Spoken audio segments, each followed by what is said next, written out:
एकादश हरिद्वार ऋषिकेश आत्म साक्षात्कार शिविर के द्वितीय दिवस में आप सभी का हार्दिक अभिनंदन है। और इस एकादश आत्म साक्षात्कार शिविर में हमारा आधार ग्रंथ है पूज्यपाद शंकराचार्य महाभाग विरचित अपरोक्षानुभूति।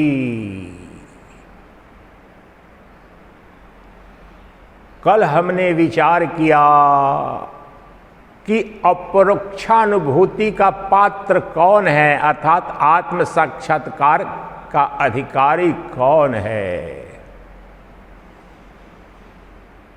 तो जो भी एक दिन में 2 घंटे में जो संभव है, एक सरल सहज रूप में मैंने प्रयास किया।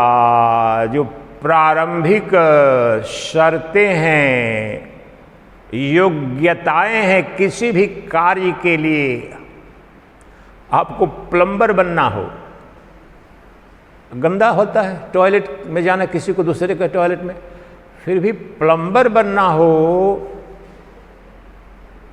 तो उसकी पात्रता, प्लम्बर की ट्रेनिंग आप लेते हो, ITI ऑलमोस्ट लेबर टाइप के ही इनके जब होते हैं, लेकिन वो काम वही करेगा, इलेक्ट्रिशियन का काम करेगा,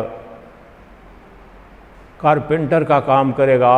उसकी पात्रता नहीं है, उसका ज्ञान नहीं है, अनुभूति नहीं, तो लकड़ी का काम, लोहे का काम, शौचालय में कुछ फिटिंग करनी है, वह भी कर नहीं सकते हो। इतना तो समझ में आ रहा है, लेकिन ब्रह्म ज्ञान, ब्रह्मत्व की सिद्धि, मोक्ष सिद्धि मुझे महाराज जी कृपा करके बरसा दो, मुझे तो क्या योग्यता पात्रता में समय मेरा नष्ट करोगे। ये मनुष्य का सबसे बड़ा अज्ञान है, भ्रांति है। ब्रह्मा विष्णु महेश भी तुम्हारे गुरु हो जाए, अनंत कृपा हो जाए, लेकिन वेदांत विद्य निर्गुण निराकार ब्रह्म का बोध तुम्हें तब तक नहीं हो सकता जब तक तुम्हारी पात्रता, अर्हता, अनिवार्यता, एलिजिबिलिटी सुनिश्चित न करो तुम। और इसके लिए हमने अपरोक्षानुभूति ग्रंथ के 9 श्लोकों का सारांश मैंने बताया था कि अपरोक्षानुभूति, आत्मज्ञान पर विचार, श्रवण, मनन, चिंतन, निधि, ध्यासन तब तक करने की अनुमति नहीं है, कोई लाभ नहीं है, जब तक कि तुम साधन चतुष्टय से संपन्न नहीं हो जाते। साधन चतुष्टय क्या है? विवेक, वैराग्य, शत संपत्ति और मुमुक्षा। इस पर कल हम चिंतन कर चुके हैं। तो विवेक, वैराग्य, शत संपत्ति की पूर्णाहुति, परिणति कहाँ होती है? मुमुक्षा में। अगर मुमुक्षा प्रामाणिक है, आपके अंदर मुमुक्षा प्रामाणिक है, तब फिर आपके लिए गौण हो जाएंगे। लक्ष्य ही मुमुक्षा है, लेकिन वास्तविकता तो यह है, आत्म साक्षात्कार शिविर में बैठ कर के श्रोता के रूप में बैठ लिया, यूट्यूब पर चल रही हैं हजारों तरह के वीडियो, तो उसमें कुछ सुन लिया तो मुमुक्षा सिद्ध नहीं हो जाती है।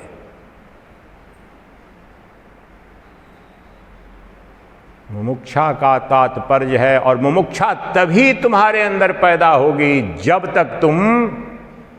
तुम यही जो साधन चतुष्टय है, पहले विवेक, नित्य अनित्य, सत्य असत्य क्या है, फिर असत्य अनित्य नश्वर जो दिखेगा उससे वैराग्य हो जाए, उसका त्याग हो जाए गहराई में, और ये दोनों घटेगा। उसके बाद शत संपत्ति, क्षमा, दमा, उपरति, तितिक्षा, श्रद्धा और समाधान, इन पर एक एक पर कई जीवन भी लग जाते हैं श्रम करते या दम करते।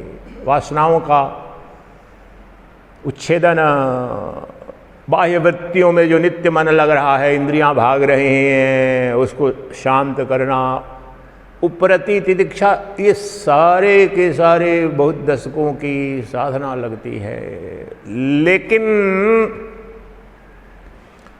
चूंकि तकनीक के कारण अभी यूट्यूब पर जिसने की डाल दिया ब्रह्म ज्ञान संबंधी तो डाल दिया, अब कोई आपको रोकने नहीं जाएगा। हालांकि ये बात जरूर है कि आपकी कहीं कुछ न कुछ प्रामाणिकता नहीं होगी, अभिरुचि नहीं होगी, तो आप दूसरे तरह के वीडियो देखेंगे, दूसरे कार्यक्रम में जाएंगे। तो अगर YouTube पर भी लेकिन अगर लगातार या कुछ प्रामाणिकता से ध्यान से श्रवण करने की वृत्ति बन रही है, तुम समझो कि तुम पूर्व जन्म से कुछ न कुछ तो पात्रता सिद्ध है, नहीं तो बिल्कुल सुनने का मन ही नहीं करेगा। लेकिन इसका दूसरा पक्ष यह कह रहा हूं कि इससे यह भी सिद्ध नहीं हो जाता कि 2-4 YouTube का वीडियो देख लिया या एक आध कहीं प्रवचन सुन लिए, तो ये साधन चतुष्टय से संपन्न होना बहुत आवश्यक है, तभी यह यात्रा सार्थक परम परिणति अपने लक्ष्य तक ले जाएगी। तो वह प्रवचन आज का जो अपलोड हो चुका है उसको आप फिर देखें कि कहाँ हमारे अंदर कमी है।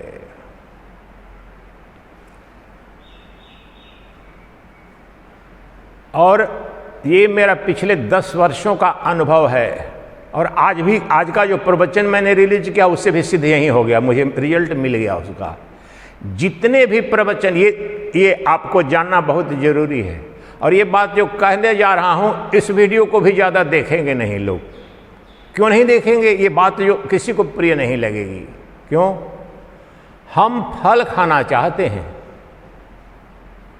आपने बच्चों को देखा है, बच्चों से छोटे बच्चे को जाके बोलिए मेरा बेटा बनेगा सिविल सर्वेंट, मेरा बेटा बनेगा साइंटिस्ट बनेगा, नासा में जाएगा, इसरो में काम करेगा, खुश होता, अच्छा मैं साइंटिस्ट बनूंगा पापा, मेरा बेटा पॉलिटिशियन बनेगा, खूब इतराता है बच्चा। लेकिन जब उसको बताओ कि तुम्हें अच्छा IIM अहमदाबाद में IIT में एडमिशन लेने के लिए इतना ये करना पड़ता है, सिविल सर्विस के एग्ज़ाम में ये करना पड़ता है, उसके चेहरे मुरझाने लगते हैं। अब बच्चे का तो समझ में आ जाता है। लेकिन जो आज मेरा जो 15-20 वर्षों का अनुभव है, जो अपने को मुमुक्षु मानते हैं, आत्म साक्षात्कार में किसी न किसी तरह की यात्रा प्रारंभ भी हो गई है, उनके साथ ये बिल्कुल जो बच्चे के साथ घट रहा है, कम से कम 10 गुना ज़्यादा घट रहा है। मैं किस आधार पर कह रहा हूँ? जब भी मैं यह प्रवचन कर देता हूँ, ये बताना बहुत जरूरी है आप लोगों का, मेरा अनुभूत सत्य है, ये शास्त्र में नहीं मिलेगा, मैंने देख लिया है। जब भी प्रवचन मैं ऐसा करूँगा, टाइटल डालूंगा तत्काल आत्म साक्षात्कार कैसे करें, सर्वत्र तुम्हें ब्रह्म दिख रहा है, आत्म साक्षात्कार तो क्षण भर में हो जाएगा। खूब देखते हैं जिनको आत्म साक्षात्कार में कोई अभिरुचि नहीं भी है। जिस क्षण मैं जब यह कहता हूं, जो कि आज किया है, जो आज जो वीडियो डाला है, कल का जो विषय था कि आत्म साक्षात्कार का पात्र कौन है, अधिकारी कौन है, उस वीडियो को देखते नहीं हैं, क्या सिद्ध होता है? वहीं जो बच्चे के साथ में हम मलाई खाना चाहते हैं, मलाई के अर्जन के लिए जो परिश्रम करना है वह नहीं करना चाहते हैं। 1500 से ज़्यादा मेरे वीडियो, मेरे और मेरे गुरुदेव के जो हमने डाले हैं अपने चैनल पर, हर में मैंने देखा है, और इसीलिए मैंने कल पहले ही यहीं डाला। जहां पर बात करूं आपको ये करना पड़ेगा, ये तैयार नहीं करने पड़ेगा, ईशा मदम उबाऊ है, छोड़ के वीडियो चला जाएगा। और जहां पर जिसको आत्म साक्षात्कार में कोई अभिरुचि भी नहीं, अगर बोलो तत्काल आत्म साक्षात्कार लिख दो, ऐसे कहीं कुछ मिल जाएगा, सोचता अच्छा मिल जाए, कहीं भानुमति का पिटारा मिल जाएगा। इस विधि से ब्रह्म साक्षात्कार हो नहीं सकता, आत्म साक्षात्कार हो नहीं सकता। आत्ममुग्धता और अपने को ठगने का धंधा तो चल सकता है प्रभु। तो इसलिए मैं, जो भी मेरी सीमित बुद्धि है, जैसा भी सन्यासी हूं प्रवक्ता के रूप में, मेरा कर्तव्य बनता है कि आपको खुशफहमी जिसे बोलते हैं ना, खुशफहमी में न रहें। आप समझें कि मैं कहां पर हूं। इसलिए जो पात्रता है हमारी, योग्यता है हमारी, उस पर बार बार चिंतन करना है। और जो मुमुक्षता है, मुमुक्षत्व है, उसके लिए एक दूसरा शब्द कह दे तो उससे भी यही सिद्ध होता है जो सुबह में किया हमने। आपका अंत, ये समस्त मुमुक्षता या साधन चतुष्ट एक ही काम करता है, दूसरा काम नहीं करता है। सुनने में वैराग्य, विवेक, शत संपत्ति, मुमुक्षा इतना भरकम लगता है, लेकिन सिर्फ इन सब का एक ही लक्ष्य है, वह है अंतःकरण की निर्मलता, मन की शुद्धता।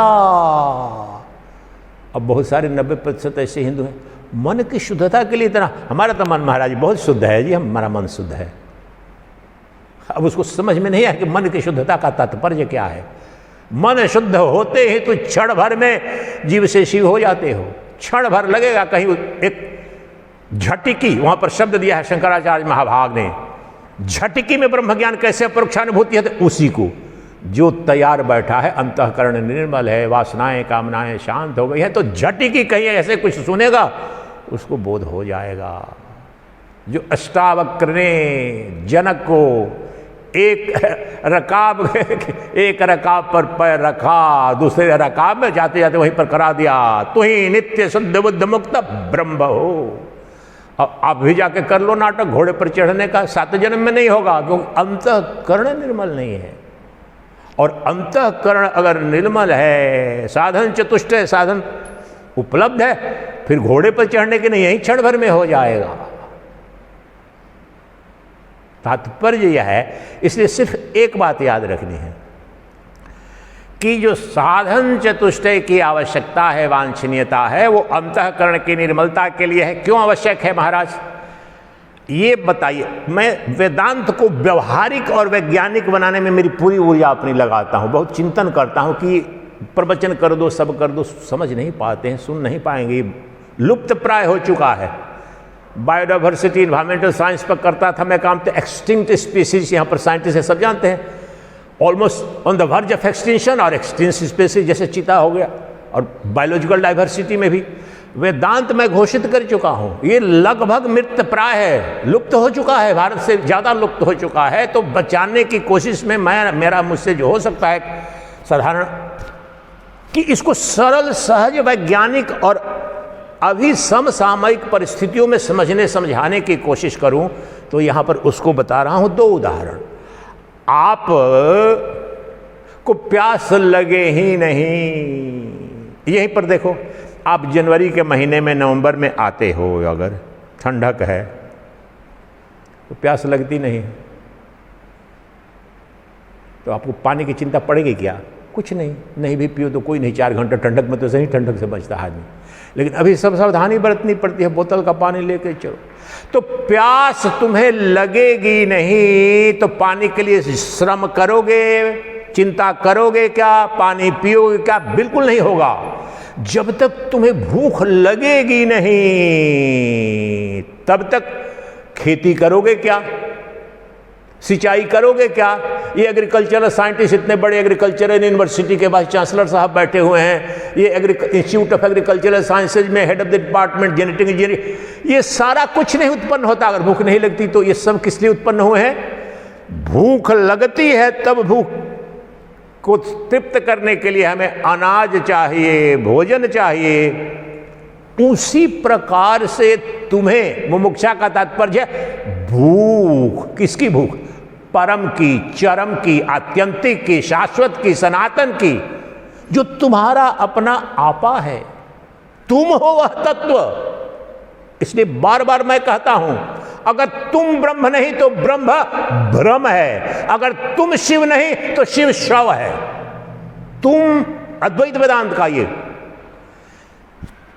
तुम्हारे अपने अंदर तुमको अपरोक्ष दर्शन, ब्रह्मत्व की सिद्धि अगर नहीं होती है तो पढ़ते रहो शास्त्र, कोई लाभ नहीं होने वाला है। यही तो अपरोक्षानुभूति की महिमा है। तो कैसे करोगे अपने अंदर? भूख लगी नहीं तो बोलते हैं ना, छोड़ो आज भोजन नहीं बनाऊंगी मैं, भूख नहीं लगी हम लोगों को, दिन में भी खा लिए थे। तो जब तक तुम्हें भूख प्यास नहीं लगेगी, सत्या सत्य नित्या नित्य विवेक नहीं होगा, तो ये जब कहीं से कहीं सुनकर के भी, सुनने को तो सब सुनते हैं कि परमात्मा अमर है। पुतिन का भारत दौरा कब हुआ था? 3-4 महीने ही पहले हुआ था ना, भारत आए थे फरवरी मार्च में शायद। पुतिन रूस के राष्ट्रपति। वेदांत पर चिंतन कर रहा हूं, मेरा रूस के बारे में नहीं लेकिन व्यवहारिक जगत में बता रहा हूं। तो उसका इंटरव्यू इंडिया टुडे और आज तक ग्रुप ने, पहली बार इंडिया में ऐसा हुआ, वहां जाकर के करके आए थे। तो वो जो देखो, मार्क्सवाद से मैं जुड़ा रहा हूं, पॉलिटिकल साइंस का स्टूडेंट था, और वो तो भगवान में मानते नहीं है, कार्ल मार्क्स ने कहा। लेकिन पुतिन वो कैथोलिक क्रिश्चियन है और वो तो जाता भी है। तो उन्होंने पूछा, वो चूंकि मेडिसिन अमेरिका में बना रहे हैं ना, उसको बोलते हैं इमोर्टैलिटी मेडिसिन, जो शिपिंग के साथ में पुतिन हॉट माइक जिसे कहते हैं सुनाई पड़ गया, बोल रहे हैं कि now we can become immortal by medicine, ये वो करके। तो ये सब पूछ दिया मजाक में। तो पुतिन को भी ये पता है, पुतिन ने जो बोला वही प्रमाणिकता सिद्ध कर रहा हूं कि Putin no no no no no no no no no, immortal is only god. रूस का राष्ट्रपति है, रुष्ट चिन्ह हो गया, वहां तो नास्तिकता थी, फिर भी उसको इतना, उसने बोला कि अमरत्व तो केवल अमरत्व के लिए वहां पर रूस में बहुत सारे लेबोरेटरी जो है ना, मैंने बॉडी लिप जो है 150 साल वाला, वो कहने का उनका मतलब था अमेरिकन चाइनीज राष्ट्रपति से कि अभी 100 साल मानते हैं भरे तो 150 साल जी लेंगे, इसलिए काउंटर किया ईमानदारी से कि नहीं नहीं नहीं, इमोर्टल इज ओनली गॉड। अब मुमुक्षा पर आओ, जब तक ये पता नहीं चलेगा जो गॉडनेस जो तुम्हारी है, तो ब्रह्मत्व है, शिवत्व है, अमरत्व उसका स्वभाव है, तो कैसे प्राप्त करोगे? उसके लिए यत्न करोगे? नहीं करोगे, यही मान के चलेंगे। और सब आते हैं जाते हैं, आए हैं सो जाएंगे, राजा रंग फकीर गाएंगे।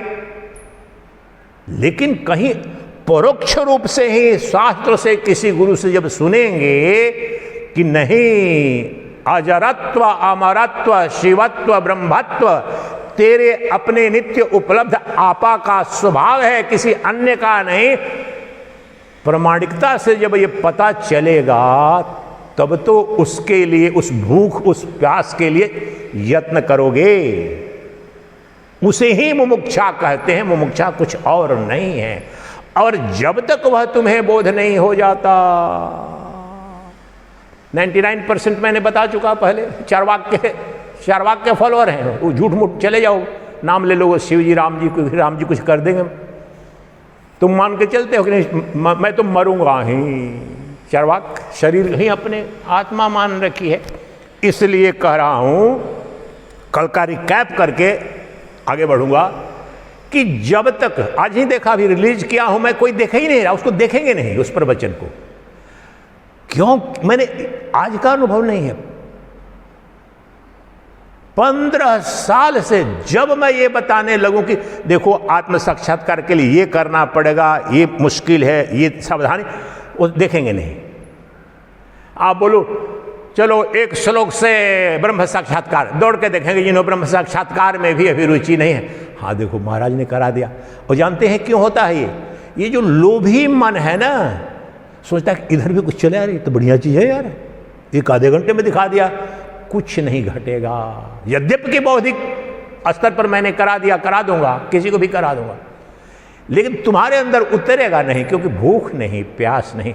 इसलिए ब्रह्म साक्षात्कार, आत्म साक्षात्कार, मोक्ष सिद्धि के लिए प्रमाणिक प्यास, प्रमाणिक भूख को ही, burning yearning, burning desire for liberation जब तक नहीं होगा, आओगे जाओगे, कुछ खास बनेगा नहीं, समय नष्ट हो जाएगा।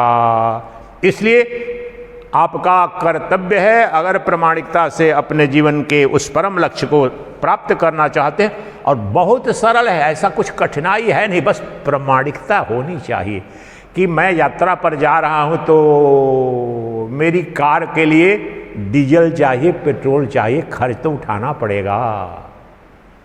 खर्च का तात्पर्य श्रम, ऊर्जा, व्यय। तो ये हमने कल इस पर चिंतन किया। अब हम आगे बढ़ते हैं। आज जो मुख्य 9 श्लोक हमने पात्रता संबंधी ले लिया है, उसको सरलता में हमने बता दिया है। 10वें श्लोक से प्रारंभ होगा विचार। Now you are competent, you are eligible to do inquiry into the nature of self. 10वें श्लोक में कहेंगे कि ये साधन चतुष्टय तुमने उपलब्ध कर लिया, ये क्वालिफिकेशन आ गई, मैट्रिकुलेशन या +2 पास कर लिया तो नीट के एग्जाम में बैठ जा बेटा। ठीक, तो ये अगर साधन चतुष्टय उपलब्ध हो गया, then you can embark on the journey of inquiry. विचार, किसका विचार? महाराज जी ये तो बहुत बढ़िया बात है, मैं हमेशा ही विचार करते रहता हूं, कभी आम का विचार करूंगा, कभी भूत का विचार करूंगा, भविष्य का विचार। बिल्कुल विपरीत अर्थ जो विचार में सोचते हैं ना, यही तो बंधन। विचार ही जिस विचार का अर्थ तुम विचार समझते हो वो तो वास्तव में समस्त बंधन का कारण है। विचार से तात्पर्य वहां मन का विषयों में रमण विचार नहीं है। 99% हम क्या समझते हैं विचार से? हाँ, विचार चल रहा है, सोच रहा हूं कि कल क्या खाऊंगा, परसों क्या करूंगा, अगले हफ्ते कहाँ जाऊंगा घूमने। ये विचार है कि नहीं? ये भी विचार है, लेकिन विचार यह नहीं। विचार इंक्वायरी इनटू व्हाट? सत्य क्या है, असत्य क्या है, नित्य क्या है, अनित्य, ऐसा कुछ है क्या? ऐसा नहीं कि पहले पता चल जाए। Question everything. हमारे प्रोफेसर थे यूनिवर्सिटी में, फिलॉसफी जो पढ़ा रहे थे, वो आज तक वो बात भूलती नहीं है। उन्होंने कहा कि the birth of philosophy begins with the question who, what, how. Question पूछो, ये कैसे होता है? दर्शन का जन्म ही क्वेश्चन से होता है। इसलिए पूछो कि क्या सचमुच में अमरत्व पूंगापंथी नहीं है वेदांत में? आदि शंकराचार्य कहीं अपनी बात में विश्वास की बात नहीं करते हैं। परीक्षण करो, वैज्ञानिक विधि से परीक्षण करो, तुम स्वतः देखोगे। तो परीक्षण करो, कैसे करो? वास्तव में ये जो कह रहे हैं शास्त्र वाले, ये आदि शंकर कह रहे हैं, ये उपनिषद कह रहे हैं, वास्तव में कुछ है नित्य की? ये हवा बांध रहे हैं ये तो। विचार करो, बहुत बढ़िया। यही विचार असली प्रमाणिक है कि अमरत्व जो है ये ऐसा बरगलाने। अरे स्वामी जी छोड़िए, ये सब कहने की बातें हैं जी, कौन अमर होता है जी, ये सब सुनते होंगे आम लोग। अरे ये सब कहने सुनने की बातें हैं, मन बहलाने की बातें हैं जी। हमने तो बहुत संतों के पास गया जी, सब वैसे ही हैं जी। प्रभु जो शास्त्रों में वर्णित है, गुरुओं द्वारा जो ये विज्ञान दिया गया है, उसके अनुरूप आपने खोजने की कोशिश की पहले क्या? कि अब भगवद गीता हो, राधे राधे की तो सुबह से शाम तक कितने अरबों खरबों के धंधे चल रहे हैं, लेकिन राधे ने, जिस राधे का नाम ले रहे हो, वो क्या ज्ञान दिया? राधे का मतलब भगवद गीता। भगवद गीता हटा दो, क्या है राधे, कौन है कृष्ण? तत्व नहीं समझते हो, पकड़ लेते हो। भगवान कृष्ण का तात्पर्य है भगवद गीता, और भगवद गीता तुमने रख ली अपने संदूक में, सुबह में प्रणाम कर लोगे अगर बहुत बड़े आस्तिक हो तो। लेकिन वो कृष्ण मर गया, मैं बोल रहा हूं। अगर भगवत गीता के बिना कोई कृष्ण है तो मार दो उस कृष्ण को, कुछ नहीं कर पाएगा। नपुंसक हो गए। 1800 वर्षों तक, लगभग 1100 वर्षों तक की गुलामी का कालखंड वही है कि गीता विहीन कृष्ण तुम्हारे गुरु हो गए और ईश्वर हो गए। और गीता युक्त कृष्ण को खड़ा करो, अभी सुदर्शन चक्रधारी, और खड़ा किया पिछले 200 वर्षों में, तुम्हें आजादी मिली। ये व्यवहार, वेदांत से ज्यादा व्यवहारिक कुछ भी नहीं है। पहली बात यह जानो, दुनिया का कौन सा दर्शन है? दुनिया का कोई दर्शन नहीं, सनातन धर्म में भी कोई दर्शन नहीं कि ऊर्ध्वबाहु उद्घोष करे कि मेरा परीक्षण करो, परीक्षण करो, जो भी मेरी बात मानो मत, जिस विधि से, वैज्ञानिक विधि से करना है करो, और मेरी बात देखो कि सत्य है कि असत्य है। यह साहस है कृष्ण का, यह साहस है भगवद गीता का, लेकिन वो हम नहीं करेंगे। कृष्ण का तात्पर्य है, भगवान का तात्पर्य है भगवद गीता, अर्थात ब्रह्म विद्या, अमरत्व का विज्ञान है। तो वास्तव में अमर अजर क्या है, मरण धर्मा क्या है, ऐसा है क्या अंतर? नित्य क्या है, अनित्य क्या है, सत्य क्या है, असत्य क्या है? ये विचार करने के हम अधिकारी बनते हैं। यहां से यात्रा प्रारंभ होती है अद्वैत वेदांत की विधिवत।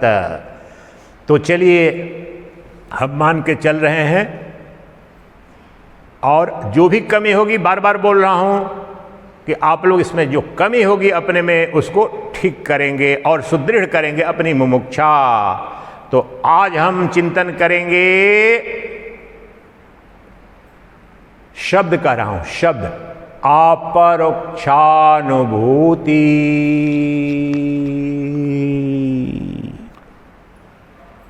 ग्रंथ नहीं बात कर रहा हूं, पर शब्द, ये अपरोक्षानुभूति, ये शब्द क्या है, कहां से आ गया महाराज?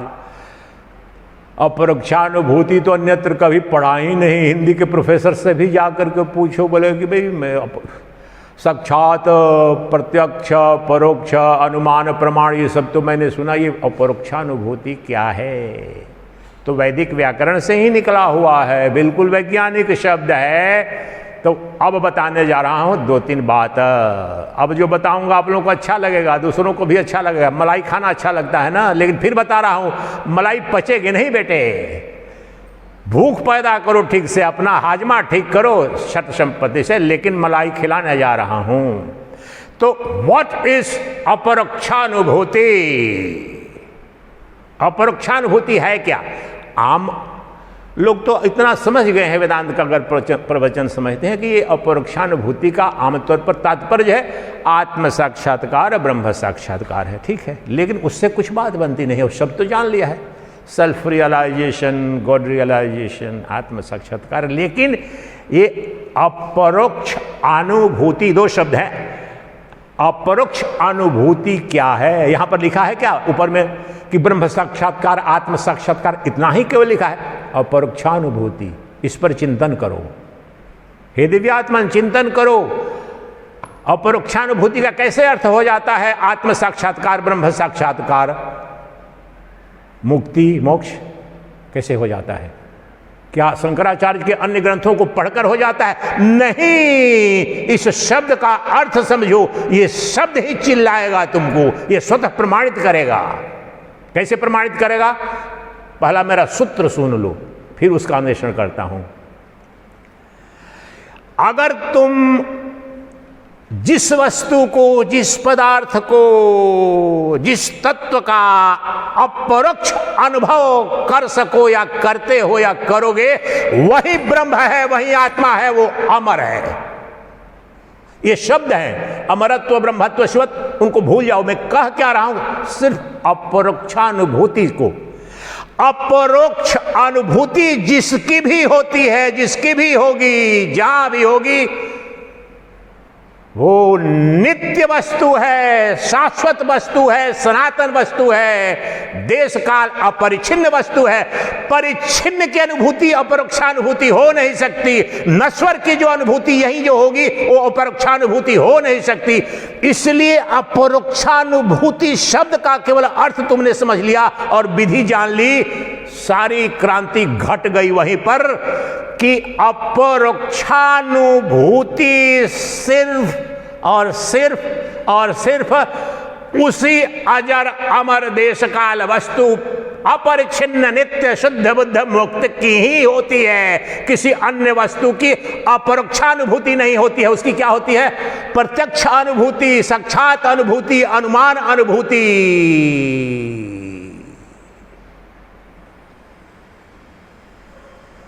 आ रहा है समझ में? 3 शब्द लेंगे अभी वर्तमान में, घबराना नहीं, घबराने की बात ही नहीं है। ब्रह्म ब्रह्मांड सब नग्न खड़े हो जाएंगे, हो जाएंगे ना? आपसे पूछ रहा हूं। तो अभी हमारी अनुभूति हो रही है व्यवहारिक जगत में। मेरी आंखें आपको देख रही हैं, आप आंखों से मुझे देख रहे हैं। ये अनुभव करने का अर्थात जानने का, अनुभूति का तात्पर्य है to know, to cognize, to experience.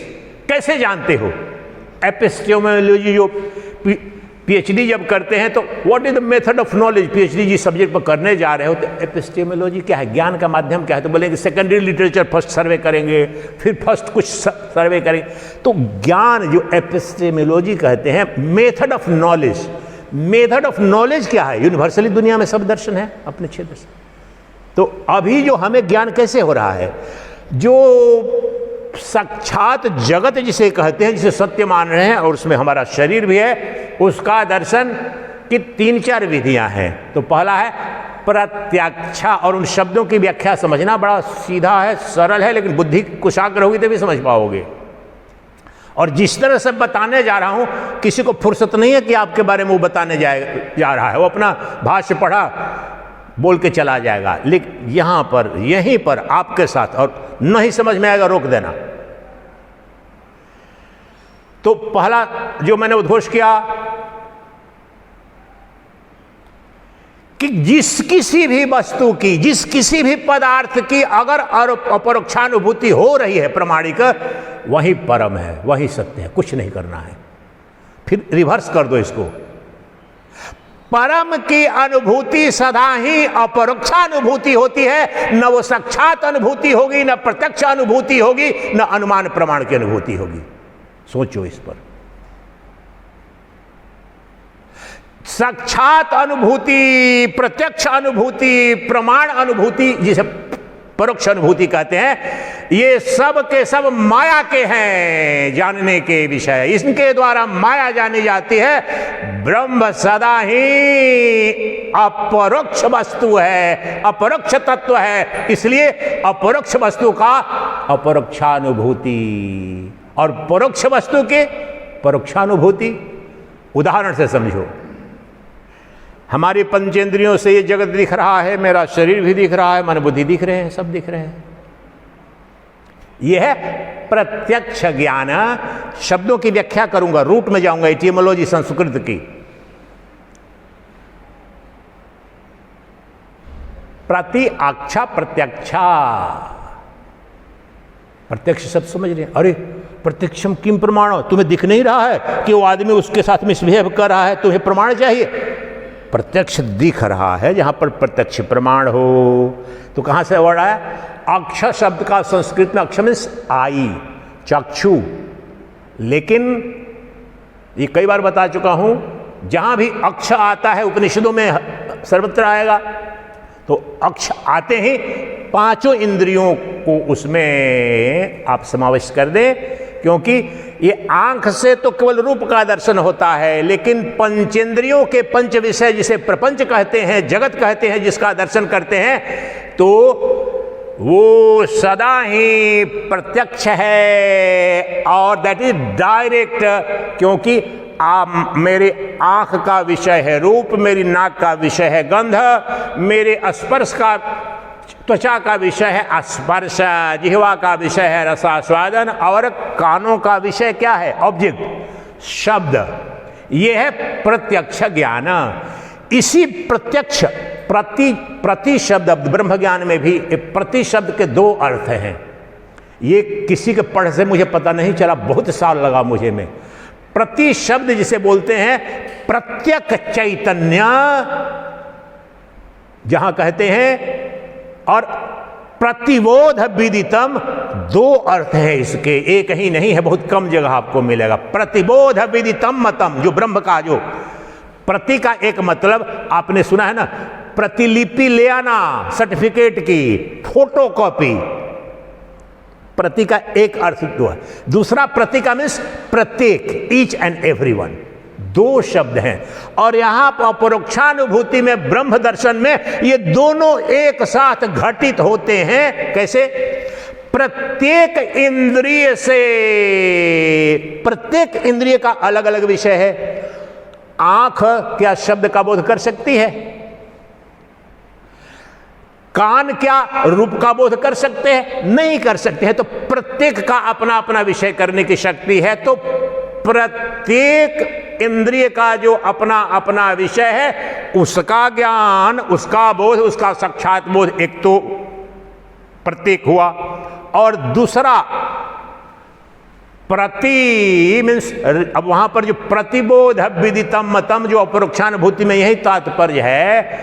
तो मेरी पंचेंद्रियां बाह्य के विषयों का दर्शन करती हैं तो साक्षात है, प्रत्यक्ष है। लिटरल सेंस में यही अर्थ है। उपनिषदों में कहीं कहीं मिलेगा साक्षात अपरोक्ष ब्रह्म दर्शन, लेकिन लिटरल संस्कृत में जाओ तो जो साक्षात का अर्थ है वही प्रत्यक्ष का अर्थात जो पंचेंद्रियों से स्पष्ट दिखता है, direct experience by sensory perception, वह साक्षात है, वो प्रत्यक्ष है। प्रतिपल हमारा जो मटेरियल साइंस है उसी से सब काम कर रहा है, साइंटिफिक डिस्कवरी। अब दूसरा है परोक्षा। अब मुझे याद है, मैं एक छोटा बच्चा था 1967 में चंद्रमा पर जो गए थे, 69, तो उस समय भी छूट, अच्छा फलाना वो चले गए, या बाद में 80 में जो इंदिरा गांधी प्राइम, राकेश शर्मा जब गए। तो अब ये ठीक है कि साइंटिफिक, जिसे साइंटिफिक मानते हो, लेकिन जो आदमी साइंस नहीं जानता है या गांव का कोई बुजुर्ग है, हमारे लिए भी even though it's a credible method, हमारे लिए वहां पर वो परोक्ष ही है। हमने मान लिया, हाँ हमारे प्रधानमंत्री ने बात किया, वैज्ञानिक हैं, गए हैं, हमने देखा क्या उस यात्रा को? नहीं देखा। लेकिन इसलिए सारे जो परोक्ष, प्रत्यक्ष, साक्षात ज्ञान के जो मेथड, सबकी अपनी उपयोगिता है, बताना यह चाह रहा हूं। लेकिन हर की अपनी सीमा है कि इससे यही देखा जा सकता है, कान से रूप का बोध नहीं होगा, जीवा से शब्द का बोध नहीं होगा, सबकी सीमा है। एक बात। दूसरी बात कि इन पांचों के द्वारा जो बोध होता है वो साक्षात प्रत्यक्ष होता है। लेकिन अब देखो, प्रत्येक मैंने कहा सब होता है। अब प्रतिलिपि के अर्थ में फोटोकॉपी संलग्न कीजिए, गिव दी डॉक्यूमेंट्स। तो अपरोक्षानुभूति शब्द की व्याख्या कर रहा हूं, दर्शन में नहीं, यहां पर शब्द देखो, पकड़ो। तो मेरी पांचों इंद्रियां अपने पंच विषयों में जा रही, इनको फोटोकॉपी करो, इनको उलट दो। लॉयर कोई नहीं है ना, प्रतिपक्षी वादी, प्रतिपक्षी, मुदई मुदालय बोलते हैं ना मुगल काल का, लेकिन जो केस जिसने किया और जिस पर किया, प्रतिपक्षी, प्रतिद्वंदी, यानी उसके अपोजिट पार्टी, प्रतिपक्ष, जिसे विपक्ष कहते हैं ना राजनीति में, तो वहां पर बिल्कुल विपरीत वाला। मैं यहां पर ये करने वाला हूं, मेरा प्रतिपक्ष यानी मेरे विपरीत में जो है। ये बात समझ में आ गई? प्रतिलिपि शब्द नहीं सुना आपने? डॉक्यूमेंट लेने जाते हो, वो क्या होता है? उसका बिल्कुल फोटोकॉपी होता है, उसका उल्टा। प्रति माने उसके बिल्कुल उसी का नकल, अपोजिट, विपरीत। मेरी आंखें देख रही हैं उस दरवाजे को, अब इसको विपरीत करो, 180 डिग्री पर टर्न लो, वो प्रति हुआ वहां पर। ये वहां पर जा रही है 180 डिग्री पर, वो साक्षात हुआ। और वहां से 180 डिग्री का अगेन टर्न लेकर के यहां पर जब आ रही है, वो प्रति हो गया। और वहां कौन है? वही ब्रह्म है, वो तुम्हारा अपना आपा है, वो नित्य साक्षात अपरोक्ष वस्तु है। इसलिए ब्रह्म साक्षात्कार, आत्म साक्षात्कार सदा ही अपरोक्ष विधि से होता है, प्रत्यक्ष नहीं हो सकता। क्यों? प्रत्यक्ष में माया है। साक्षात पंचेंद्रियों का जो विषय है वो माया है, उसी पुरुष की छाया है। लेकिन पुरुष वो कहां है? पुरुष प्रति में है। यहां से तुम देख रहे हो उसे बाहर, वो खड़ा है तुम्हारे अंदर। वही है दृष्टा, वही है साक्षी, वही है मैं के रूप में अहम प्रत्यय। जो मैं देख रहा हूं, मैं गर्मी अनुभव कर रहा हूं, मैं सुखी महसूस कर रहा हूं, मैं दुखी महसूस कर रहा हूं। सुखी दुखी होना मुझसे बाहर है मेरी प्रत्येक के लिए, लेकिन मैं अनुभव कर रहा हूं। अनुभव करने वाला कहां है? प्रति है, बिल्कुल विपरीत है। ये बात समझ में आ रही कि नहीं समझ में आ रही है? वर्तमान समय में जगत का बोध, जगत का ज्ञान, संसार का ज्ञान, व्यवहारिक ज्ञान सदा ही बाहर जाकर के पंचेंद्रियों के पंच विषयों से जो दिखता है उससे होता है, लेकिन परमात्मा का ज्ञान, तुम्हारे अपने अमर स्वरूप का ज्ञान, सीधे उसे उलट दो। वहां पर बस, अब वहां पर मैंने क्या बोला, सिर्फ वही होगा, सिर्फ वही होगा, सिर्फ वही होगा, वहां दूसरा कोई होगा ही नहीं। बस अपरोक्ष कर दो, यानी प्रति कर दो, उलट दो उसे। उलट देने पर जो भी दिखेगा वही नित्य है, वही सत्य है, वही शाश्वत है, वही सनातन है, वही परमात्मन है, वही शिव है। इसलिए परमात्मा का, ब्रह्म का, अपनी आत्मा का कभी भी न परोक्ष दर्शन हो सकता है, न साक्षात दर्शन हो सकता है, न प्रत्यक्ष दर्शन हो सकता है, न अनुमान का विषय है। किसका विषय है? साक्षात अपरोक्ष दर्शन का विषय है। तुम्हारा अपना आपा वही परमात्मा है। उदाहरण लो और स्पष्ट होगा।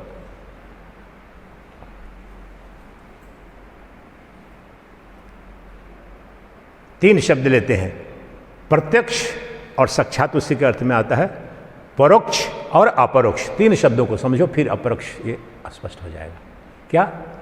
प्रत्यक्ष, प्रत्यक्ष ज्ञान की विधि समझ में आ रही, नहीं समझ में आ रही है? पांचों इंद्रियों से जो देखते हैं प्रत्यक्ष ज्ञान हो गया, हमें हो रहा है प्रतिपल, यही तो हो रहा है व्यवहार में। परोक्ष क्या? और तो प्रत्यक्ष ज्ञान, तो प्रत्यक्ष ज्ञान से जो जाना जाता है, ये उदाहरण बता रहा हूं, वो है जगत। जगत का, और जगत included your own body mind. तो जो भी प्रत्यक्ष विषय है, प्रत्यक्ष ज्ञान से जाना जाता है, वह है जगत। जगत ब्रह्म सत्यम जगन मिथ्या, जो मिथ्या जगत है लेकिन जगत है भी, वो प्रत्यक्ष ज्ञान का विषय है।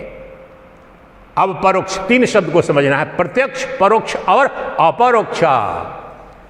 तो संसार मुझे, मेरी पत्नी, मेरी माता पिता, मित्र, शत्रु, देश, सब प्रत्यक्ष दिख रहे हैं, ये जगत है। अब वैकुंठ लोक, गोलोक, ब्रह्मलोक, ये प्रत्यक्ष में आता है कि अपरोक्ष में आता है?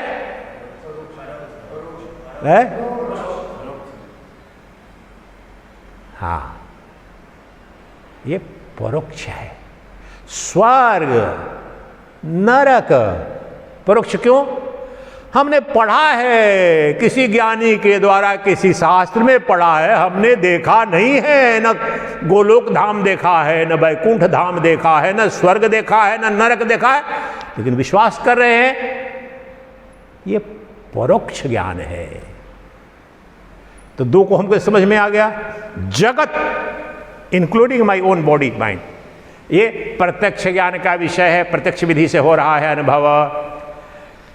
स्वर्ग नरक, ईश्वर भी, थिस्टिक रिलीजन जो है, इस्लाम, क्रिश्चियनिटी और हिंदुइज्म का जो अधिकांशतः पुराणों में भी जिस तरह से पॉपुलरली माना जाता है, भगवान वैकुंठ में बैठ करके इतने हजार साल तक ये करते हैं, जिसे एंथ्रोमॉर्फिक गॉड बोलते हैं, वो परोक्ष ज्ञान का ही विषय है। किसी ने देखा नहीं है उसको। तो स्वर्ग, नरक, ब्रह्मलोक, ये लोक, वो लोक, ये सब के सब, और ईश्वर भी उनका, इस्लाम में भी है ना, वहाँ बैठा है, क्रिश्चियनिटी में जो अपने अपने, और लगभग सब सारे थिस्टिक जो रिलीजन्स हैं उनमें ऐसा ही है, कहीं परमात्मा यहाँ से जगत से अन्यत्र किसी लोक में बैठ करके he is governing and guiding the destiny of the world. वो सब परोक्ष ज्ञान है, परोक्ष मान्यता है, उसका कोई प्रमाण नहीं है। लेकिन जो तीसरी विधि है अपरोक्ष ज्ञान, अपरोक्ष, ब्रह्म नहीं कहूंगा शब्द, आप भूल जाओ, साइंटिफिक मेथड में जा रहे हैं। व्हाट एवर इज अपरोक्ष, इसको अंग्रेजी के 2 शब्द अपरोक्ष के लिए बोलने पड़ते हैं। चिन्मयानंद जी का ट्रांसलेशन इंग्लिश वाला देखे, जहां पर भी आपको रामकृष्ण मिशन के डायरेक्ट एंड इमीडिएट रियलाइजेशन को बोलेंगे अपरोक्षानुभूति, जान के करते हैं, बिल्कुल सही प्रयोग करते हैं, डायरेक्ट। अब डायरेक्ट का यहां पर मतलब प्रत्यक्ष नहीं है, वो अर्थ नहीं है, एंड इमीडिएट। तो जगत का ज्ञान जो वर्तमान में व्यवहारिक ज्ञान है वह तो प्रत्यक्ष है। स्वर्ग नरक उदाहरण के लिए हजारों चीजें हैं। भगवान भी किसी लोक में जो बैठने वाला है, गोलोक धाम, ये सारी चीजें ये परोक्ष हैं, यानी विश्वास पर आधारित हैं। लेकिन एक वस्तु है, एक तत्व है, कोई पदार्थ है जो न विश्वास की आवश्यकता उसमें है, न पंचेंद्रियों का विषय है, लेकिन है सदा नित्य, क्षण भर के लिए भी तुमसे वो दूर नहीं होता है। वो है नित्य, वो है अपरोक्षा। जिस प्रकार से संसार पंचेंद्रियों के प्रत्यक्ष विषय के रूप में अनुभव करते हैं और परोक्ष विषय के रूप में स्वर्ग नरक भगवान ये लोग वो लोग करते हैं, वो परोक्ष ज्ञान है। इन दोनों से विपरीत जिस वस्तु का, जिस पदार्थ का, जिस सत्ता का, जिस तत्व का अपरोक्ष बोध हो, अपरोक्ष दिख रहा है, अपरोक्ष ज्ञान हो रहा है, वही परम है, वही चरम है, वही शाश्वत है, वही देश काल वस्तु अपरिच्छिन्न सच्चिदानंद घन ब्रह्म है, वही नित्य शुद्ध बुद्ध मुक्त है। और वो घटना, ये विधि बता रहा हूं, लेकिन वास्तव में तुम अज्ञान के कारण बता रहा हूं, घटना प्रतिपल घट रही है। कभी परमात्मा जो वेदांत विद्य है, न परोक्ष होने की कोई संभावना है, न प्रत्यक्ष होने की संभावना है। क्यों? क्योंकि तुम्हारा अपना आपा है, तुम्हारी अपनी अंतरात्मा है, तुम्हारा अपने अस्तित्व का केंद्र है। वो परोक्ष कैसे करोगे बताओ?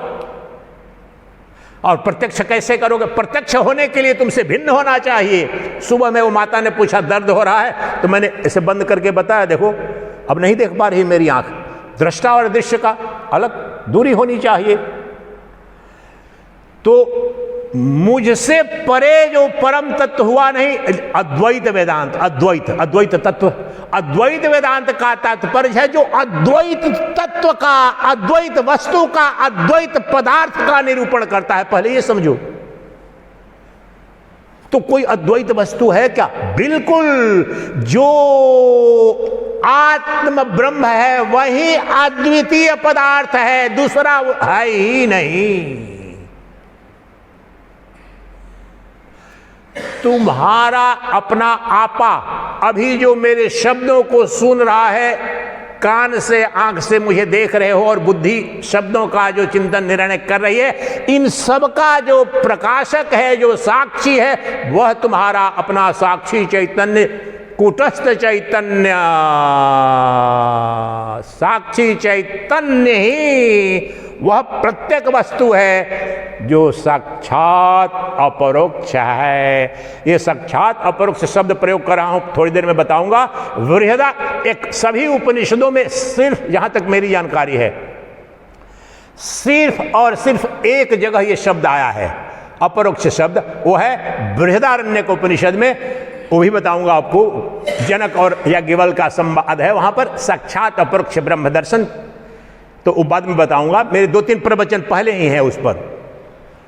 तो जिसका भी साक्षात अपरोक्ष दर्शन होगा मतलब अभी नहीं हो रहा है, हो नित्य रहा है तुम, लेकिन अज्ञान के कारण उसे नहीं जान रहे हो, क्योंकि तुम या तो प्रत्यक्ष ज्ञान की विधि से तुम्हें आदत है जानने की, या तो परोक्ष विश्वास कर लेते हो। लेकिन जो वस्तु नित्य अपरोक्ष है, और नित्य परोक्ष तुम्हारा मैं, अब बताओ मुझे, उसको परोक्ष करके दिखाओ। अपने मैं को अज्ञानी में ही, अज्ञान की अवस्था में भी तुम भूल जाओ ब्रह्म ज्ञान, लेकिन तुम्हारा मैं जो सुखी दुखी हो रहा है वो भी उसको देखने वाला, मैं सुखी, मैं दुखी, मुझे गर्मी, मुझे ठंडक, वहां जो नित्य वस्तु जो तीनों अवस्थाओं स्वप्न, जागृत, सुषुप्ति जो चलायमान है, परिवर्तनशील है, परंतु दृश्य के रूप में इन तीनों को कौन देख रहा है? काशी का जो प्रवचन हुआ था इसी पर था, वही तथ्य प्रकरण। तो जो, और मैं बार बार ये बता चुका हूं, मैंने कोई शास्त्र उसकी टीका में भी ये नहीं मिला था कि स्वप्न, जागृत, सुषुप्ति के सिवाय कोई जगत है ही नहीं। ये मैं आपको बता रहा हूं, मैंने कहीं पढ़ा नहीं है ये, लेकिन गहन चिंतन में ये लिखा दिखा कि अरे बाप रे, ये तो सच्चाई ये है जो ऋषि कह वही रहा है, लेकिन वहां से कहीं पर उपनिषद किसी व्याख्या में नहीं मिलेगा। स्वप्न, जागृत, सुषुप्ति के सिवाय तुमने कोई जगत देखा है क्या? किसी ने नहीं देखा है। इसलिए जिस रूप में मैंने जगत को देखा उसका विश्लेषण करूंगा तो सत्यासत्य विवेक हो जाएगा कि नहीं हो जाएगा। इससे बड़ा साइंस क्या है? साइंटिफिक मेथड है। तो ये मेरे स्वप्न, जागृत, सुषुप्ति को देखने वाला कौन है? तुम्हारी नानी है? तुम्हारे दादा हैं? कोई नहीं, सिर्फ तुम, सिर्फ तुम, सिर्फ तुम। अपना मैं, अपना आपा, और उसमें परिवर्तन बताओ। मन में जो पिछले दिल्ली में जो किया हूं मैं 3-4 प्रवचन, वो जाके देखो कि साक्षी चैतन्य में और मन में क्या अंतर है। तो जो मन भी परिवर्तनशील है, मन बुद्धि अंतःकरण परिवर्तनशील है, लेकिन मन की सत्ता तो स्वप्न जागृत तक है। उनको भी जो देखने वाला है गहन निद्रा में, गहन सुषुप्ति में जो देखने वाला है, वह कभी दृश्य नहीं बनता। वह कूटस्थ चैतन्य है, नित्य चैतन्य है, वही अपरोक्ष वस्तु है, वही साक्षी चैतन्य है, और वह एकमात्र अपरोक्ष वस्तु है। वो मैं हूं, सबका मैं है।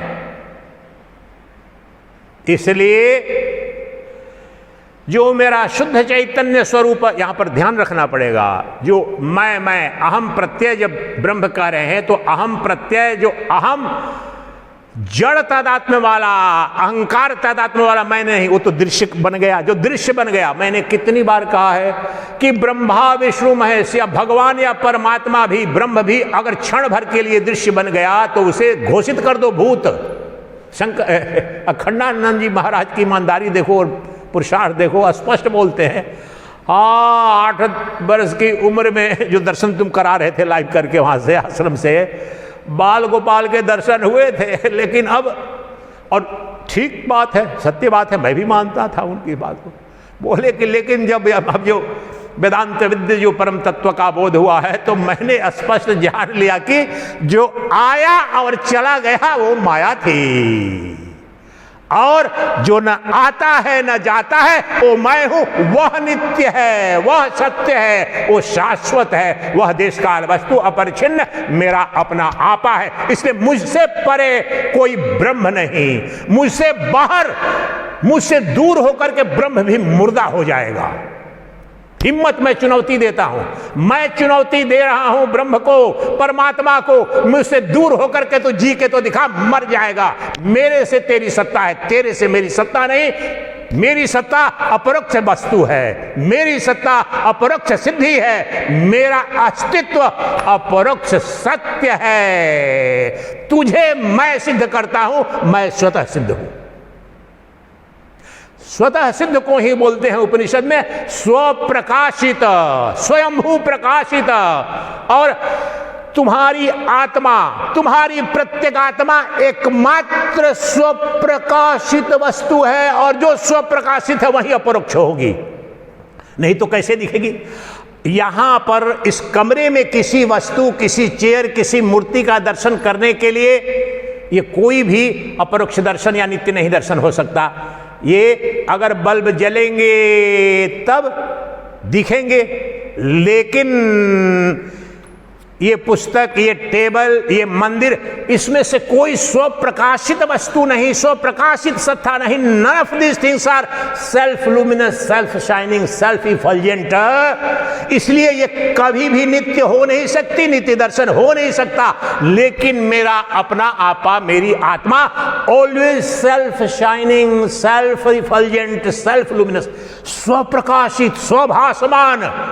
इसीलिए स्वयंभू सत्ता केवल मैं हूं। जो स्वयंभू है वही नित्य है, वो नित्य है वही अपरोक्ष वस्तु है, और अपरोक्षानुभूति सिर्फ और सिर्फ और सिर्फ उसी की होती है। और जिसकी अपरोक्षानुभूति हो रही है, बस शब्द भूल जाओ, ब्रह्म बोलते कुछ नहीं, वही शाश्वत है, वही सनातन है। उसी में सब देश कल्पित, काल कल्पित, समस्त जगत कल्पित सद वस्तु, और वो कुछ और नहीं, कोई अन्य नहीं, वो तो शुद्ध चैतन्य है।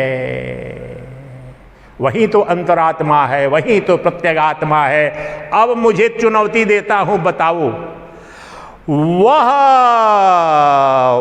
जो सबको देखता है और सबको दिखाता है और जिसे कोई नहीं देख सकता, वो कब तुम्हारे बोध की परिधि से कब बाहर था? जरा मेरे को दिखाओ, हिम्मत है तो। बचपन से लेकर मैं तुम्हें चुनौती देता हूं अपने से अलग करके, तो तू दिखा। ये जो भाषा बोल रहा हूं, ये पढ़ करके नहीं आ सकती है। जब गहन चिंतन जब जाके करते हैं तब आता है, उसके आधार पर बोल रहा हूं ठोक करके। वह जो स्वयं प्रकाशित, स्वयंभू जो वस्तु है, जो तत्व है तुम्हारा, मैं कह रहा हूं उसको अलग करके तो दिखा, उसको भिन्न करके तो दिखा अपने से। जिसको कभी अपने से भिन्न किया नहीं जा सकता, जिससे कभी भी अलग हुआ नहीं जा सकता, जिससे दूरी बनाई नहीं जा सकती, वो है अपरोक्ष वस्तु। अपरोक्ष वस्तु की ही अपरोक्षानुभूति हो सकती है, बाकी सब परोक्ष अनुभूति है संसार की। इसलिए इससे ज्यादा नित्य, इससे ज्यादा सहज, इससे ज्यादा नग्न कोई अनुभूति होने की संभावना है क्या? प्रत्येक अनुभूति, साक्षात अनुभूति के लिए मुझे बल्ब चाहिए, मेरी आंखें चाहिए। अगर परमात्मा न करे, कुछ आंखों को हो जाए, नहीं दिखेगा जगत। आंख रहे भी बल्ब नहीं, बिजली चली गई, कुछ नहीं दिखेगा। निर्भर हुआ कि नहीं हुआ? मैं निर्भर। लेकिन मेरा मैं, मेरा शुद्ध चैतन्य, मेरा साक्षी चैतन्य, जो स्वप्न, जागृत, सुषुप्ति तीनों का जो दृष्टा है, जो साक्षी है, उससे बताओ, संसार को अलग करके दिखाओ, उसको मिटा के दिखाओ, उसको बुझा करके दिखाओ। वो स्वयंभू प्रकाश है, और जो स्वयंभू प्रकाश है वही स्वयंभू सत्ता है, वही स्वयंभू भगवान है, वही स्वयंभू परमात्मा है। वो परमात्मा तुम्हारा अपना आपा है। क्या कठिनाई है? अब उस पर ब्रह्म परमात्मा में न जन्म है न मृत्यु है, वह देश काल वस्तु अपरिच्छिन्न है, और उससे ज्यादा नग्न, उससे ज्यादा अस्पष्ट, उससे ज्यादा बेरोक टोक, बिना उसको देखने के लिए कोशिश नहीं करती हैं। दैट इज वाई जे कृष्णमूर्ति एक जो 3 शब्द बोलते, अपरोक्षानुभूति जिसे बोल रहे हैं, तो किसका अपरोक्षानुभव? ब्रह्म का, आत्मा का। So that is, I am using English terms, उसमें आप हिंदी भी करेंगे।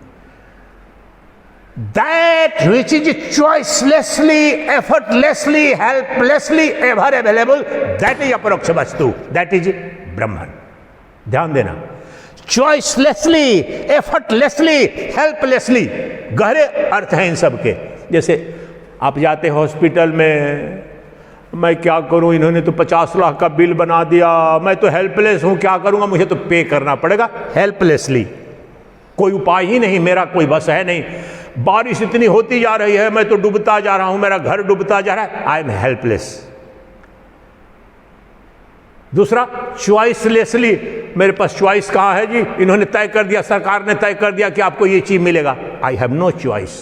चॉइसलेसली, हेल्पलेसली, एफर्ट, तीनों को एक साथ लागू कर। एफर्टलेसली, जो प्रयास करके कुछ करके अर्जित किया है तो एफर्ट से मिला। तो ये जो तुम्हारा जो परम तत्व है वो तीनों एक साथ लागू होते हैं। That is available choicelessly, helplessly, effortlessly. इन तीन शब्दों को समझो। एफर्ट यानी प्रयास करना पड़ता है, चॉइस मतलब हाँ जी मैं इस पुस्तक को देखूं, हाँ अपरोक्षानुभूति, चॉइस हटा दिया, यहां पर चॉइस हो गया। अब इस पुस्तक को तो देखूं या नहीं देखूं मेरे पास चॉइस है, लेकिन वो जो वस्तु जो अपरोक्ष है, जो नित्य है, जो सत्य है, जो परमात्मा है, there is no choice before you, it will be staring every moment everywhere. ये हुआ चॉइसलेसली, एफर्टलेसली। अच्छा महाराज हमेशा दिखेगा तो कुछ करना पड़ता है। तू करने की बात बोल रहा है, तू कुछ भी नहीं करोगे लेकिन वो दिखेगा ही। जिसे बोलते हैं ना कहीं कहीं संसारिक फिल्में होती है, कुछ होता है, कोई घूर के, अरे ये तो रुक ही नहीं रहा, घूरे जा रहा है। कोई हीरोइन बोले या नहीं बोले, ये तो मान ही नहीं रहा है, मेरे को देखे जा रहा है। वो वही है घूरने वाला जो शाश्वत सनातन, उसको रोक नहीं पाओगे। वो क्या हो गया? एफर्टलेसली। उसका यहां पर जो बल्ब, ये ट्यूबलाइट लगा है, हम यहां से चले जाए नहीं चले जाए, जब तक इसको बंद नहीं करेंगे वो अपने कार्य में लगा रहेगा, देखता रहेगा, दिखाता रहेगा। तो करना धरना कुछ नहीं है, वो साक्षी का स्वभाव है। तो चॉइसलेसली, एफर्टलेसली और हेल्पलेसली, तुम्हारी सत्ता नहीं, तुम्हारी संपूर्ण शक्ति लग करके उसके होने को रोक नहीं पाएगा, उसके दिखने दिखाने की सत्ता को, वहां हेल्पलेस।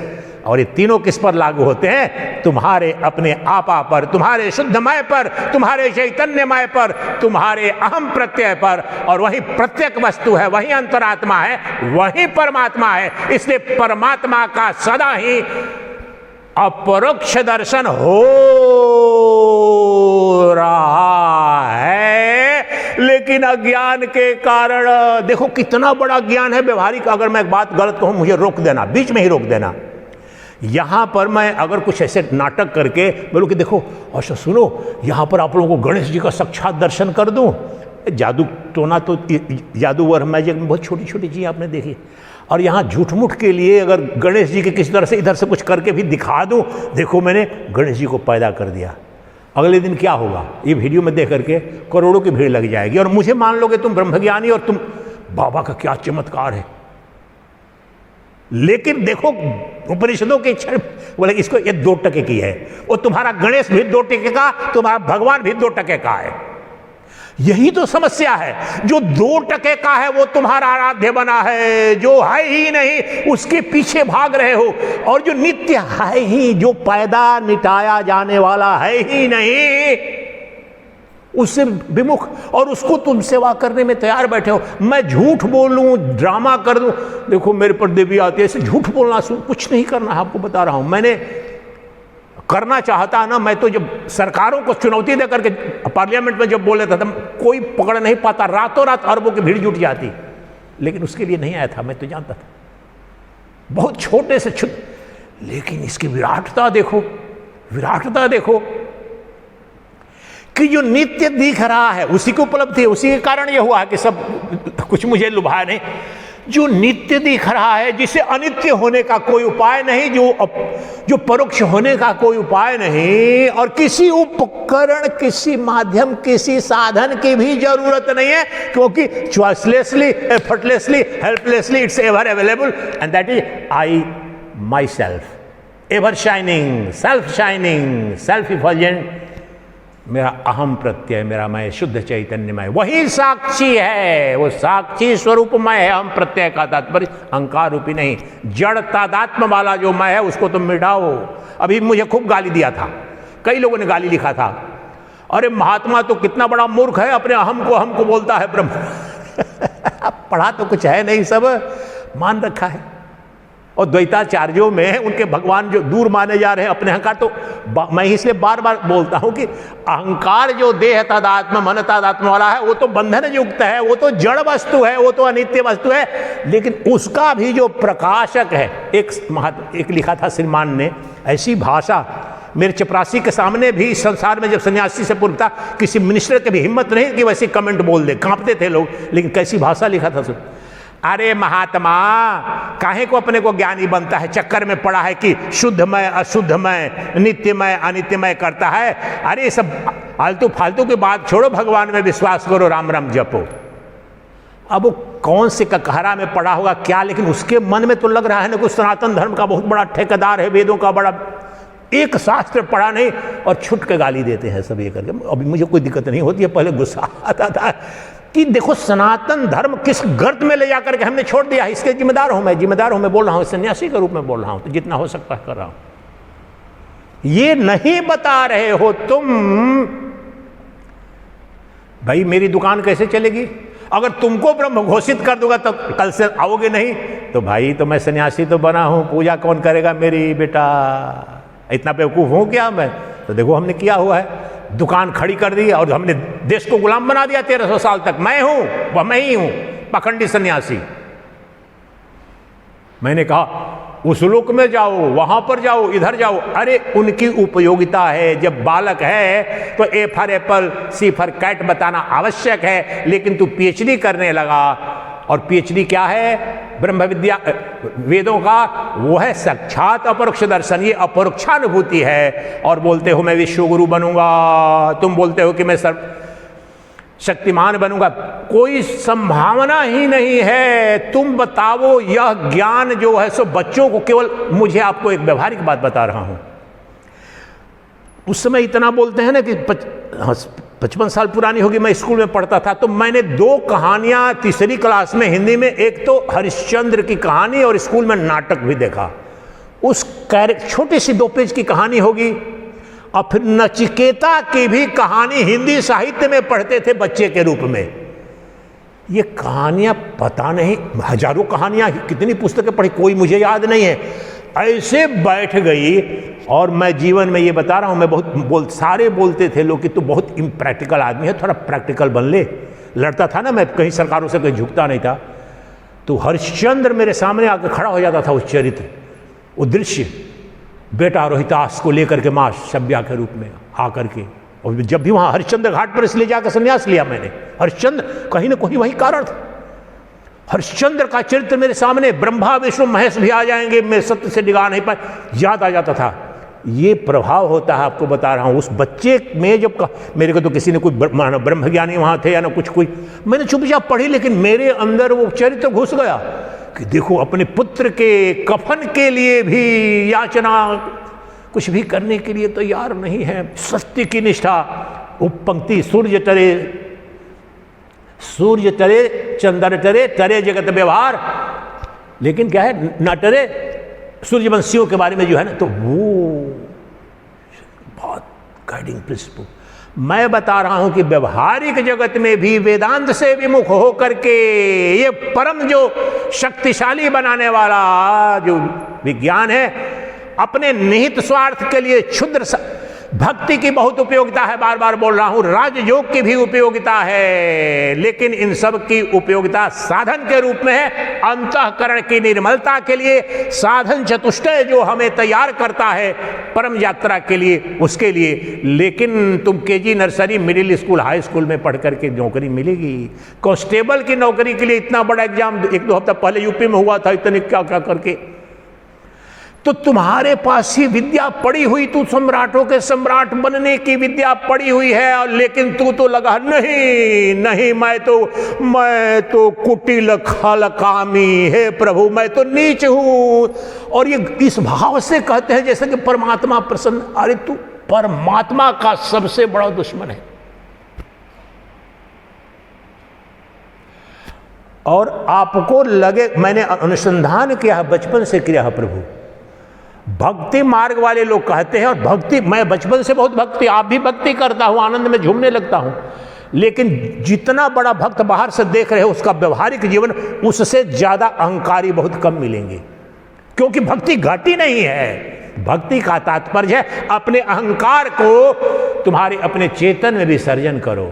लेकिन मैं तो देखो 3 बजे निकल जाता हूं, और क्या है तुम्हारे यहां जो ड्रामा चलता है, ड्रामा इसलिए बोल रहा हूं ना, उसकी उपयोगिता क्या है? जो गिरधर जी की परिक्रमा करते हैं, चैतन्य जो कृष्ण की चेतना है, कृष्ण की ऊर्जा है, कृष्ण की मृत्यु है, उनकी ज्ञान है, उसकी, लेकिन उसको इतना विक्षिप्त विकृत रूप में, अभी जो चल रहा था परिक्रमा जो चल रही थी, करोड़ों का धंधा सब कुछ चला, कृष्ण का दर्शन किसी को हुआ क्या? कृष्ण की पूंछ का भी दर्शन हुआ क्या? क्योंकि दुकानदारी करनी है तुम्हें। इसलिए भक्ति की, राजयोग की सबकी उपयोगिता है, लेकिन लक्ष्य क्या है बेटा? लक्ष्य है उसको प्राप्त कर लेना जिसके पश्चात कुछ प्राप्त करने को शेष न रहे। ये मैं नहीं कह रहा, ये वेद कह रहे हैं। तुम वैदिक धर्मावलंबी हो कि कुछ अन्य धर्मावलंबी हो, पूछो अपने आप से प्रश्न पूछो। वेद से विपरीत मैं एक बात नहीं कह रहा हूं, वेद से विपरीत कोई बात नहीं कह रहे हैं शंकराचार्य, वेद सम्मत है। तो वेद आपको उपाय बता रहे हैं कि परम सिद्धि, परम तृप्ति तुम्हें कैसे होगी। तो परम सिद्धि जो नित्य तृप्त, नित्य काम है, वो तुम्हारी आत्मा है, उसको जानो, वो अपरोक्ष वस्तु है। और उसके बाद कुछ प्राप्तव्य नहीं बच जाएगा, कुछ भवतव्य नहीं बच जाएगा। जो भी होना है तुम हो जाओगे। यम लब्ध्वा चा परम लाभम मन्यते नाधिकम तथा। वो अपरोक्ष वस्तु जो है वह सदा से तुम हो। अब क्या बनोगे? इंपेरर ऑफ इंपेरर्स, जिसमें सारे राजे महाराजे, युग सतयुग द्वापर त्रेता जिसमें कल्पित है, जिसके अधिष्ठान में तुम क्या बनोगे? मुझे क्या बनाओगे तुम? हे सूर्य, हे चंद्र, हे सतयुग, हे द्वापर, हे त्रेता, तुम मेरी कल्पना हो। मेरी सत्ता से तुम्हारी सत्ता है, तुम्हारी सत्ता मेरी। You don't never define nor determine my existence. I am self existing, self proven, self revealing eternal reality. मैं शाश्वत सनातन शुद्ध चैतन्य सत्ता हूं, अपरोक्ष वस्तु हूं, नित्य नग्न हूं। तुम्हारा प्रमाण नहीं चाहिए, मैं सबका प्रमाण देने वाला हूं, मेरा प्रमाण कोई नहीं। अद्वैत वेदांत का सबसे मूल तत्व जो नहीं समझ में आएगा, क्योंकि मेरा मैं जो साक्षी है वही तो देखता है ये अच्छे आदमी हैं, बुरे आदमी हैं, सो रहे हैं, जाग रहे हैं, और मेरे मन में निकृष्ट उत्कृष्ट विचार आते हैं। कौन देखता है? मेरा साक्षी देख रहा है। आप नहीं जान पाएंगे आपके मन में क्या विचार है, नहीं जान पाऊंगा, गेस कर सकते हैं।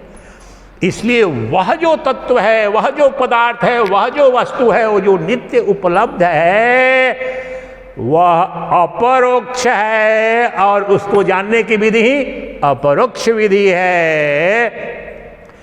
इसलिए जिसका भी अपरोक्ष दर्शन हो जाए, मैं इसलिए नाम ही नहीं ले रहा हूं ब्रह्म परमात्मा, जिस वस्तु का, जिस पदार्थ का, जिस तत्व का अपरोक्ष दर्शन हो रहा है, वही अंतिम है, वही परम है, वही सत्य है। और उसके बाद कुछ दर्शन करने के लिए है ही नहीं। लेकिन वह जो अपरोक्ष वस्तु, वह जो अपरोक्ष तत्व है, कौन है? देखो, पूछो अपने आप से, पूछो, प्रश्न पूछो। मैंने कहा था ना, आप चिंता मत करना, कल ही घटा दूंगा। वह मेरा जो शुद्ध मैं है, वो मुझसे कब अलग हुआ? ये जगत मुझसे अलग, ये संसार मुझसे अलग, ये भगवान जिसे शब्द कहते हैं, ईश्वर कहते हैं, इस युग में अवतरित, ये सब मुझसे अलग है। और सब मुझ में, ये सब मेरे लिए दृश्य हैं, स्वप्न जागृत सुषुप्ति में इनको पढ़ा जाना। लेकिन मैं एकमात्र नित्य वस्तु हूं, एकमात्र सत्य वस्तु हूं। मैं न आता हूं न जाता हूं। सतयुग आए, द्वापर आया, त्रेता आया, अनंत काल, अनंत युग मुझ में आएंगे जाएंगे, मैं कहीं आता जाता नहीं हूं। सब काल मुझ में कल्पित, सब देश मुझ में कल्पित, अब कल्पित, तब कल्पित, यह कल्पित, वह कल्पित, सब मुझ में कल्पित हैं। मैं एकमात्र अकल्पित वस्तु हूं, क्योंकि मैं शुद्ध चैतन्य स्वरूप जो सत्य चित्त आनंद सत्ता है, वह मेरा अपना आपा है, नित्य उपलब्ध है। And that is available effortlessly, choicelessly, helplessly. कुछ करना धरना नहीं है। इसलिए अद्वैत वेदांत में कर्म साध्य नहीं है। वह जो तुम्हारा अपरोक्ष तत्व है, ज्ञान साध्य है, जानना मात्र है।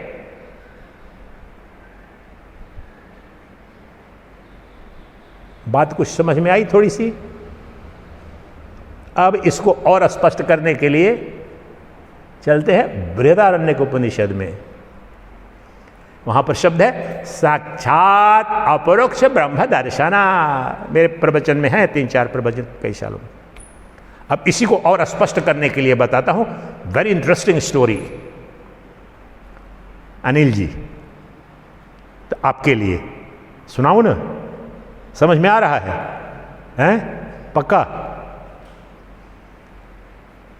तो इसी को एक विधि 10 विधि, मैं तो जिस पदार्थ को, जिस विधि को एक ही जो मैं लिखा कि 20 विधियों से 20 विधि जानने की जरूरत नहीं, उसमें से कोई भी एक पर्याप्त है और कहीं उपनिषद में मिलेगी भी नहीं, लेकिन सब में से जाकर ढूंढ के चिंतन करके उड़े लो ये अमृत पिलाओ। इनमें से हो सकता है किसी को कोई सेट करे, किसी को कोई सेट करे, इसलिए मैं उड़ेल रहा हूं। कहीं किसी भी उपनिषद में ये 8 विधियां 5 विधियां कहीं नहीं मिलेगी। सबको देख करके अनुभव करके फिर जो भी मुझसे हो रहा उड़ेल रहा हूं। तो अब इसी अपरोक्ष तत्व का दर्शन करने के लिए जो इसमें ये इतने श्लोक और जो बताएंगे, और सारे उपनिषद इसी के लिए, भगवद गीता, ब्रह्मसूत्र, हजारों लाखों प्रकरण ग्रंथ, तो उस तत्व का फिर उस अपरोक्ष अनुभूति करेंगे। उसके लिए स्टोरी है अद्वैत वेदांत, लेकिन थोड़ी सी स्टोरी है तो थोड़ा ज़्यादा आसानी से समझ में आएगी। चरित्र कौन है? जनक हैं। क्या बताने जा रहा हूं? उस वहां शब्द है, इसको अपरोक्षानुभूति यहां कह रहे हैं, वहां पर है साक्षात अपरोक्ष ब्रह्म दर्शन। ये शब्द भी कहीं अन्यत्र उपनिषद में नहीं मिलेगा जो बोल रहा हूं, साक्षात अपरोक्ष ब्रह्म दर्शन, that is direct and immediate god realisation और सेल्फ रियलाइजेशन। अब उस स्टोरी को समझो। स्टोरी तो नाम मात्र की है, तत्व है, बड़ा ध्यान से सुनो। यज्ञबल के पास आते हैं जनक ब्रह्म ज्ञान के लिए, आत्मज्ञान के लिए, मुझे परम का बोध कराओ, सत्य का बोध कराओ, तत्व का दर्शन कराओ। तो पूछते हैं जनक, हे जनका, मैं पढ़ाऊँ सबको इंग्लिश में तो नेचुरल टेम्पर उसमें बनता है, लेकिन बताता हूँ हिंदी में। हे जनक, और आप जनक यहां पर बन जाओ अभी, और मेरे को रोक करके पीछे में पूछ भी सकते हो, उससे आगे कुछ नहीं है। अपरोक्ष दर्शन या साक्षात अपरोक्ष ब्रह्म दर्शन के आगे भी कुछ करना है क्या? कहीं पढ़ा है आपने? कुछ नहीं करना है। यात्रा खत्म है तो खत्म, हम यहीं पर आनंद लेंगे। गुप्ता जी की निर्विकल्प समाधि जो आज लगी थी, इनके लिए ताली बजाइए इनकी। देखिए ये मैंने वहाँ पर डाल दिया है करके कि ये जुग जुग की जो साधना है, और दूर से ही मैंने देख लिया था। आपको ये बात बता रहा हूँ, फिर स्टोरी पर आता हूँ। एक किसी को इशारा किया तो हंस रहे थे, इन लोगों को लगा कि सो रहे हैं। सोने में और समाधि में बहुत ही गहरा, आपने देखा इनकी आंख, इनके नाकों में भी ऐसा हो गया था जैसे श्वास आ ही जा ही नहीं रही है, और जो सोता है ना उल्टे चलेंगे, खूब तेज चलती है सांस, चलती है। और देखो उसी अवस्था में जैसे थे, और ऐसे डेड जैसा लगेगा तुम निद्रा में सोओगे तब, लेकिन वो पूरी अवस्था में थे, ये सब पकड़ लिया पूरा का पूरा। और उतना वो जो करके नहीं लाता, अपने से पड़े रहते, बहुत देर तक पड़े रहते वहाँ पर ये करके। तो क्या कह रहा हूँ? कह रहा हूँ यहीं अभी अपनी पात्रता से सब दर्शन संभव है। आनंद लो, कल के लिए छोड़ो नहीं, क्योंकि परमात्मा अभी है, यही उपलब्ध है। तो कल क्यों भाई मुझे मिलेगा? नहीं जाऊंगा स्वामी जी, मुझे दिखाओ अभी। ये नचिकेता ने यही तो किया, मुझे नहीं चाहिए। लेकिन नचिकेता को तू साम्राज्य ले ले बेटे, ये मत मांग, तू अनंत काल तक जी, बड़ा मुझे कुछ नहीं चाहिए, मुझे ये बता तू। वो जिद तो हो जाए। इसी जिद के साथ जनक पहुंचते हैं। तो बोले कि महाराज मुझे परम तत्व का दर्शन कराओ। तो बोले कि परम तत्व का दर्शन करना है, चलो बेटे। तो बेटे ये बता, जनक को बेटे कह रहे, जितनी गुरु शिष्य की परंपरा है, वैदिक सनातन धर्म में, वेदांत में, उपनिषदों में 2 लोगों को ही ज्ञान देने का, ज्ञान के अधिकारी माने गए हैं, और जो गुरु देते थे ये परंपरा से, या तो अपने कुशल ज्येष्ठ पुत्र को देते थे योग्य हो तो, और नहीं तो शिष्य जो कुशल हो, योग्य हो। ब्रह्म विद्या तीसरे को नहीं दी जाती थी। अब मुझे बड़ा अटपटा लगता था, ये दकियानूस लोग रहे होंगे, ऋषि लोग। अब मैं ये बात बोल रहा हूँ कि कितने महान थे। ये विद्या सड़क पर नहीं बांटनी चाहिए। जितना मुझे गहराई होती जा रही है, मुझे दिख रहा है ये सब आते हैं मनोरंजन के लिए जाते हैं, कम से कम ऐसे सड़क पर की विद्या ही नहीं है। जब निष्ठा नहीं होगी तो आपकी भी निष्ठा को हिला देंगे। एक बार आए ब्रह्म ज्ञान घुस कर चलते हैं, चले गए, कोई आया ही नहीं तो आपकी निष्ठा हिलने लगती है। जिसको वो तत्व मिल जाएगा वो छोड़ेगा, कोशिश करेगा ना, फिर भी यार तो नाटक होगा। इसलिए पात्र को ही देना चाहिए। तो जनक तो पात्र है, जनक आ गए तो बोलते हैं पेडागोगी है, सोक्रेटिक पेडागोगी है, क्वेश्चन आंसर में बताते हैं, कुछ ऐसे नहीं बताने जरा। बोला कि बेटा ये बताओ, हे जनक ये बता तो अभी ये दीवा जो दीन की अवस्था है इसमें ज्ञान कैसे होता है, उसी विषय पर सिस्टमेटिकली बढ़ रहा, मेथड ऑफ नॉलेज कि डायरेक्ट बताया मैंने, साक्षात प्रत्यक्ष दर्शन, परोक्ष दर्शन और अपरोक्ष दर्शन। तो यही पूछते हैं वहां पर, कराएंगे क्या? अपरोक्षानुभूति, वहां पर शब्द बोल रहे हैं साक्षात अपरोक्ष ब्रह्म दर्शन। तो बोलते हे जनक ये बता अभी,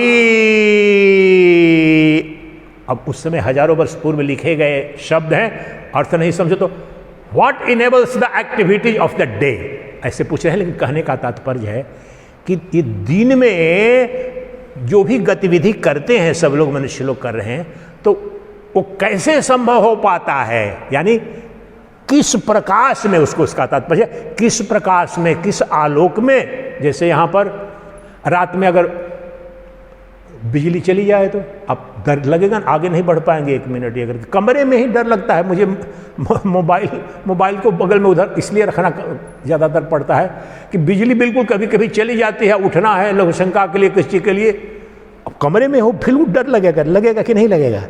तो इस अर्थ में पूछ रहे हैं कि तुम्हारा जो जीवन, तुम्हारी व्यवहारिक जो दिनचर्या है, किस प्रकाश में ये दिन में, तो बोला कि किस प्रकाश में, कैसे चलती है, तो बोला सूर्य के प्रकाश में। पहले प्रश्न का उत्तर, सूर्य की उपस्थिति में, सूर्य प्रकाश में संपूर्ण जगत व्यवहार करता है।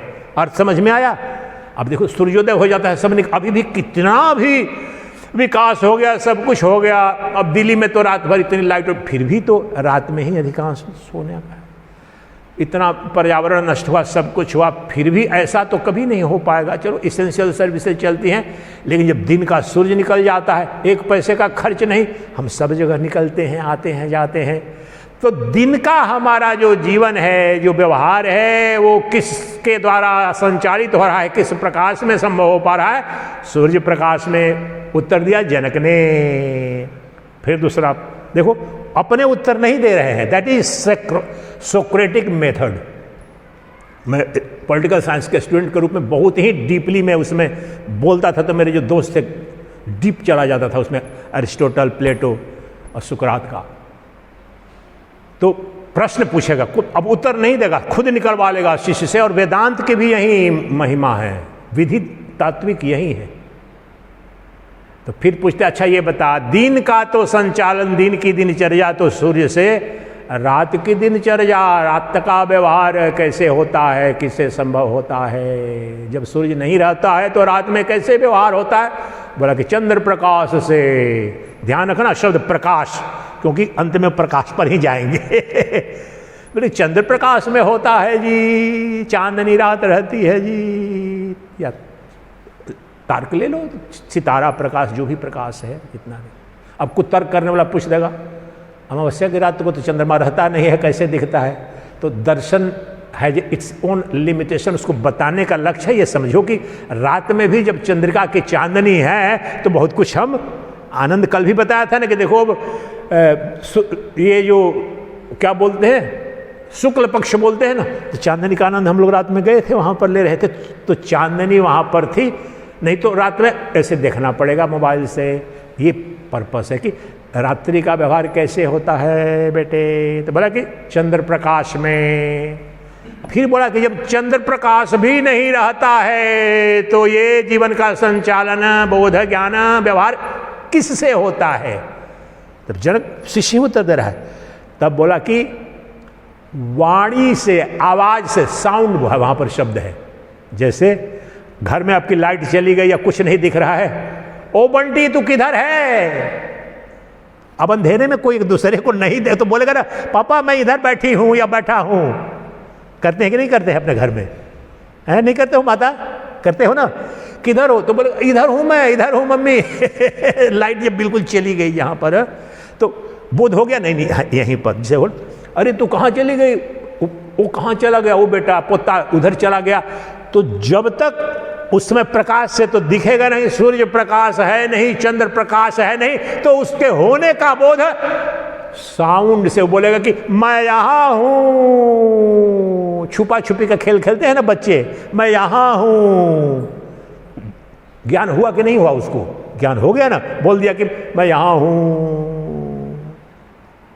तो आवाज से फिर अगला प्रश्न करते हैं, जब अब आवाज से वहां तात्पर्य है इंद्रियों से बोध होता है, इंद्रियों से बोध होता है। और विशेष रूप से वहां पर तो उदाहरण दूसरी इंद्रिय से भी बोध हो सकता है, जैसे स्पर्श का बोध अगर हमारे जैसे पत्नी आपके साथ सोई है, पति सोए हुए हैं, तो लाइट चली गई नहीं चली गई, बच्चा ही सोया हुआ है, तो स्पर्श से तो पता चलेगा कि नहीं, डरेगा कि गिर गया बच्चा, उधर तो नहीं चलेगा, तो स्पर्श कर लो तो बोध हो जाएगा कि नहीं हो जाएगा। ये तात्पर्य है कि पांचों इंद्रियों से वो बता देंगी। सूर्य प्रकाश नहीं है तो चंद्र प्रकाश से बोध हो जाएगा, व्यवहार हो जाएगा, ज्ञान हो जाएगा। चंद्र प्रकाश नहीं है तो इंद्रिय प्रकाश से, यहां पर कहने का तात्पर्य है ये विधिवत जो उपनिषदों की विधि है, तो इंद्रिय प्रकाश से हम अपना व्यवहार कर लेते हैं। फिर पूछते हैं जब इंद्रिय प्रकाश नहीं हो तो फिर बोलते हैं कि अब वहां पर प्रश्न करते हैं कि जो गहन निद्रा हो जाती है तो वहां पर तो इंद्रियां होती नहीं है, तो वहां पर किस प्रकाश में बोध होता है? नहीं, एक स्टेप पर, तो इंद्रियां जब नहीं होती हैं, स्वप्न वाला जो उदाहरण है वहां पर एक स्टेप ये है, फिर तो अंत में जाएंगे। तो स्वप्न की जो अवस्था है वहां पर तो इंद्रियां नहीं होती हैं बेटे, तूने बताया कि इंद्रिय बोध से हो जाता है, लेकिन जो स्वप्न का जो, तो उस समय किससे बोध होता है इंद्रिया? तो वहीं पर बोलते हैं मनोप्रकाश से, मनोदेव के प्रकाश से पता चलता है कि मैं इसे देख रहा हूं, उसे देख रहा हूं। तो वहां पर कौन देव दिखाते हैं? संस्कृत में शब्द है, किस देव की कृपा से, अनुग्रह से वो बोध होता है? दिन में सूर्यदेव के अनुग्रह से, रात में चंद्रदेव के प्रकाश के अनुग्रह से। अनुग्रह शब्द वहां पर बड़े गहरे अर्थों में प्रयोग हो रहा है। Without the presence of that light you can't experience. फिर वो देवता नहीं होता है तो इंद्रिय प्रकाश से हमारा व्यवहार होता है। इंद्रिय प्रकाश भी जब न रहे स्वप्न में, तो मनोप्रकाश से हमारा बोध होता है, व्यवहार होता है, जगत को देखते हैं। स्वप्न में जगत दिखता है ना, कौन दिखाता है? मनोप्रकाश से। अब फिर अंतिम प्रश्न है, जब मनोदेव प्रकाश भी नहीं रहता है, और इशारा है गहन निद्रा के तरफ ले जाकर के स्पष्ट, कि जब मनोप्रकाश भी नहीं रहता है, अर्थात जो गहन निद्रा की अवस्था होती है उसमें तो मनोप्रकाश भी नहीं रहता है, उस समय अपने होने का या किसी भी जो भी कहते हो आप सुबह में ना कि मैंने गहरी नींद ली, मैं तो था, किसी को संदेह आज तक हुआ है कि नहीं तो मैं तो मर गया था जी। अंग्रेजी में हिंदी में बोल देंगे I was as good as dead, वो अलग बात है। लेकिन किसी को संदेह, मम्मी मेरे को जरा देखना मैं जिंदा हूं कि मैं मर गया हूं, किसी को हुआ ऐसा संदेह? किसी को नहीं हुआ है। लेकिन ये गधे जो वेस्टर्न साइंटिस्ट हैं वो तो इसी तरह की बात करते हैं, नहीं नहीं नहीं वहां से तो मेमोरी, यहाँ पर कुछ नहीं, कुछ भी वहां पर गहन निद्रा की अवस्था में कोई मेमोरी नहीं होती है, इंद्रियां नहीं होती हैं, बुद्धि, कुछ भी नहीं होता है। बट विथ सर्टेनिटी आप सुबह में उठते ही आपको फीलिंग होता है, अगर बहुत टाइट, जैसे सब लोग यात्रा से आए थे, परसों बघेल साहब पहुंचे, मुझे दृष्टांत याद आते हैं, ये मैं खुद, मेरे को जिम्मेदारी, और आप जिस कमरे में रुके ना वहाँ से मैं इसलिए बोला था कि अब दिखाओ कि पहुँचे हो कि नहीं, सुनिश्चित करना चाहता था। तो ये मुझे समझ गया, तो बोले कि अच्छा स्वामी जी कोई बात नहीं, वो कमरा खोलूँगा सुबह में। तो मुझे समझ गया कि थके हुए हैं, चले हुए हैं इतना दूर से, तो क्या सोचता है आदमी, गहन निद्रा में, और खूब गहन निद्रा आई होगी। इनको उतनी गहन निद्रा नहीं आई होगी, तो ऐसे में आए हैं, इस भगत को गहन निद्रा आई होगी, ये तो जो है सो बिहार से उस ट्रेन में है, तो इसको कल इसलिए लेट से आया क्योंकि वहाँ पर निद्रा देवी ने इतना तड़पाया कि गहन निद्रा में। तो सुबह में उठ के क्या इंद्रदेव ने पूछा, मैं जिंदा हूँ कि मैं मर गया हूँ? नहीं, गहन निद्रा आई, जितना थकोगे उतनी गहन निद्रा आ गई। लेकिन गहन निद्रा मुझे आई। यहां पर प्रश्न यही बनता है कि कैसे पता चला, किसने दिखाया? दिखाने वाला कोई तो है। दिन के व्यवहार को सूर्य प्रकाश में ने दिखाया, रात के व्यवहार को चंद्र प्रकाश ने। जब चंद्र प्रकाश नहीं है तो इंद्रिय प्रकाश ने हमारा व्यवहार किया, उपयोग में आया। जब इंद्रिय प्रकाश नहीं तो मनोप्रकाश ने हमें स्वप्न दिखाया। लेकिन ये सारे के सारे जब नहीं है, अर्थात जो गहन निद्रा की अवस्था में, तो वहां उसका बोध कैसे होता है? व्यवहार ही तो है ना कि मैंने गहन निद्रा लिया, व्यवहार हुआ कि नहीं हुआ? मैंने सुना, वो कैसे होता है? यही हुआ। यही वह देव है, यही परम देव है जिसके प्रकाश में ही सब प्रकाशित होते हैं। यही स्वयंभू प्रकाश है, यही शाश्वत प्रकाश है, यही तुम्हारा अपना आत्मा का स्वरूप है। इसको कोई प्रकाशित नहीं करता। इसके प्रकाशित होने के बाद ही मनोप्रकाश, इंद्रिय प्रकाश, चंद्र प्रकाश, सूर्य प्रकाश, ये उन सबों का प्रकाशक है, नॉट वाइस वर्सा। न सूर्य प्रकाशित कर सकता है इसे, न चंद्र, न मन, न बुद्धि, न इंद्रियां। चलो श्लोक ले लो, सुंदरतम श्लोक है उपनिषदों का। 3 उपनिषदों में एक ही श्लोक, मात्र एक ही श्लोक है। कई बार बताया हूं, कठोपनिषद में है, मुंडक में है, स्वतंत्र में, नाम में एक में किसी में गड़बड़ी। 3 जो क्या है वो इसी तत्व का। न तत्र सूर्यो, ये आपके अपरोक्षानुभूति है, अपने आपा का निरूपण है और उद्घोष है। न तत्र सूर्यो भाति न चंद्र तारकः नेमा विद्युतो भान्ति कुतः अयमाग्निः तमेव भान्तम् अनुभाति सर्वं तमेव भासा, नॉट भाषा, भासा सर्वमिदं विभाति। उपनिषदों का सबसे क्रांतिकारी, इसलिए आप समझिए कि 3 बार विदाउट सिंगल चेंज ये आया है श्लोक। तो इसका अर्थ करो, इसके पहले ध्यान रखें, जो स्टोरी बृहदारण्यक की है, जनक याज्ञवल्क्य संवाद, तो अंत में क्या बताया? जब न सूर्य प्रकाश है, न चंद्र प्रकाश है, न इंद्रिय प्रकाश है, जो और मनोप्रकाश भी नहीं है, लेकिन जो गहन निद्रा को प्रकाशित करता है वही साक्षात अपरोक्ष ब्रह्म है, तेरा अपना आपा है। ये अंतिम ज्ञान है वहां पर, अर्थात साक्षात अपरोक्ष दर्शन। कौन देखता है मेरी निद्रा को? नानी देखती है, ताई देखती है, कौन देखता है? सिर्फ मैं, सिर्फ मैं, सिर्फ मैं। वही अपरोक्ष है और वही बृहदारण्यक में वही, हे जनक, वही शब्द एग्जैक्ट साक्षात अपरोक्ष ब्रह्म है। वो सबका प्रकाशक है, उसका प्रकाशक कोई नहीं। अब इस मंत्र को जो गाया वो सुनो, क्या कह रहे हैं? न तत्र सूर्यो भाति। तो इसका जब प्रवचन भी सुनते हैं तो सोचते हैं अच्छा वहां तो सूर्य नहीं भाषित होता है, तो कल्पना करते हैं अच्छा वो ब्रह्मलोक है, कोई वैकुंठ लोक होगा, जब भगवान जी बाजते हैं वहां सूर्य कैसे जाएंगे? अरे मूर्ख, वो कोई लोक नहीं, तेरा अपना आत्मलोक है। सिर्फ और सिर्फ तुम्हारे अस्तित्व का जो केंद्र है वही एकमात्र वह लोक है जिसके बारे में कहा जा रहा है, जिसे सूर्य चंद्र सर्वत्र सबको प्रकाशित कर सकते हैं, लेकिन वो लोक जो तुम्हारा चैतन्य लोक है, दिव्य लोक है, दीव न तत्र, तो उसे मेरी आंखों को तो चंद्र सूर्य से प्रकाशित करें, इंद्रियों को मन बुद्धि को यहां तक, लेकिन जिन्हें न सूर्य प्रकाश, न चंद्र प्रकाश, न इंद्रिय प्रकाश, न मनोप्रकाश प्रकाशित कर सकते हैं, बल्कि जिसके प्रकाशित होने से ये प्रकाशित होते हैं, न तत्र सूर्यो भाति। तो जब तत्र कह रहे तो लगेगा ना वहां पर वो कोई, मुझे समय लगा, मुझे भी 5-7 साल लगा, जब जिस दिन घटना घटी तो उस दिन अरे बाप रे, तत्र कोई, वो मेरा अपना लोक है, अपरोक्ष लोक है, वो नित्य उपलब्ध लोक है।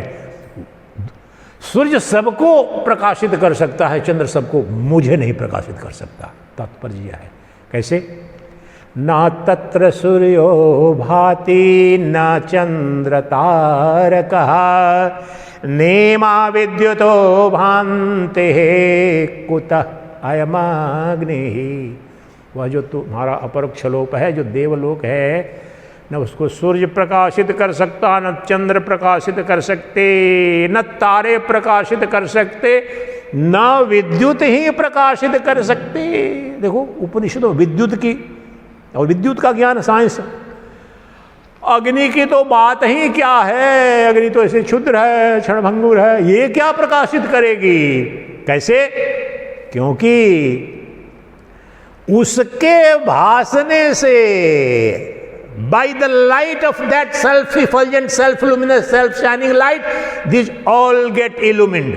उसके प्रकाशित होने से, अर्थात उसके अस्तित्व में आने से ये सब भौतिक प्रकाश, प्रकाशितमान, प्रकाशमान, यानी ये सब उस पर परजीवी हैं, पराश्रित हैं, निर्भर है। वह किसी पर निर्भर नहीं, क्योंकि वो स्वयंभू प्रकाश है, स्वच्छंद प्रकाश है, शाश्वत प्रकाश है, नित्य प्रकाश है।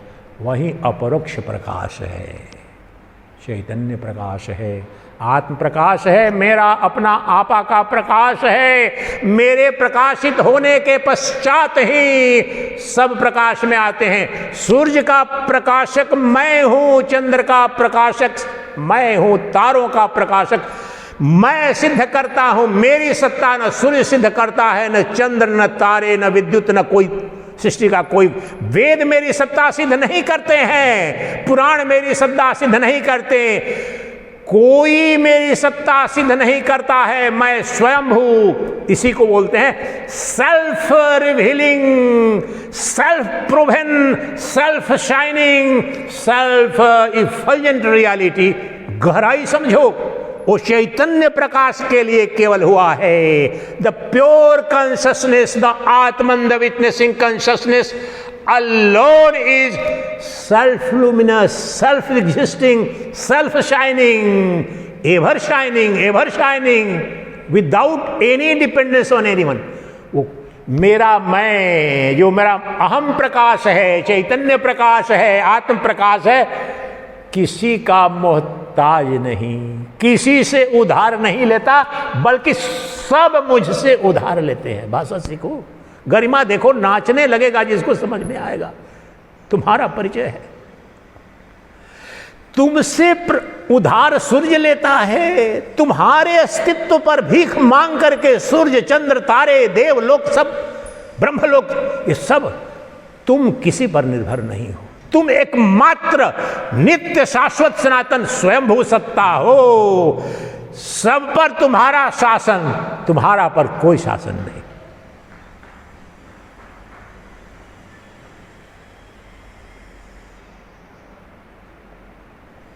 तुम्हारा अपना आपा है, वही अपरोक्ष वस्तु है, और तुम्हारी आत्मा है जो प्रत्यगात्मा है, अंतरात्मा है।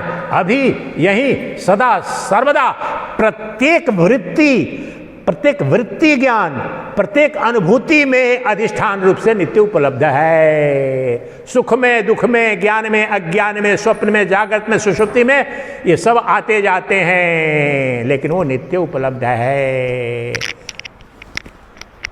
There is nothing higher than you. There is nothing superior than you. There is nothing greater than you. You are greater than the greatest. You are bigger than the biggest. For you are emperor of emperors. तुम सम्राटों के सम्राट हो, क्योंकि तुम चैतन्य सम्राट हो, आत्म सम्राट हो, स्वराट सम्राट हो।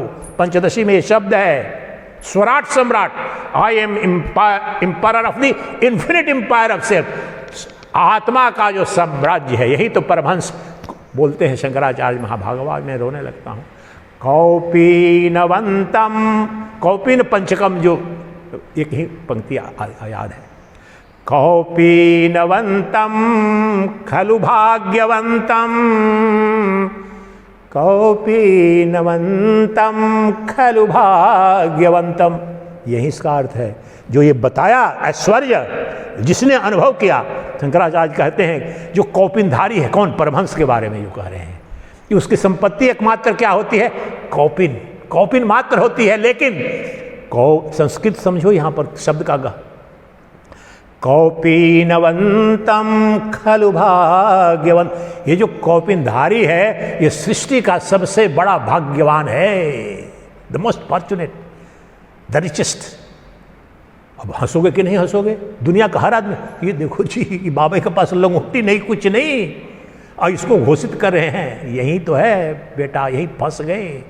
कौपीनवंतम खलु भाग्यवंतम, स्वराट सम्राट हो गया है, तेरी नगरी, तेरा साम्राज्य सब जलकर खाक हो जाएंगे। इस जिस साम्राज्य का ये मालिक बन गया है वो युग युग युग युग युग की तपस्या, उसको मिटाने की सत्ता, उसको परिवर्तित करने की सत्ता, उसे डराने की, भयभीत करने की सत्ता किसी के पास नहीं है। और किसी की सत्ता पर निर्भर नहीं है। मिल जाए तो ठीक है, नहीं मिले तो ठीक है, तो शरीर का चल रहा है, मुझे क्या लेना देना, शरीर जाएगा तो जाएगा।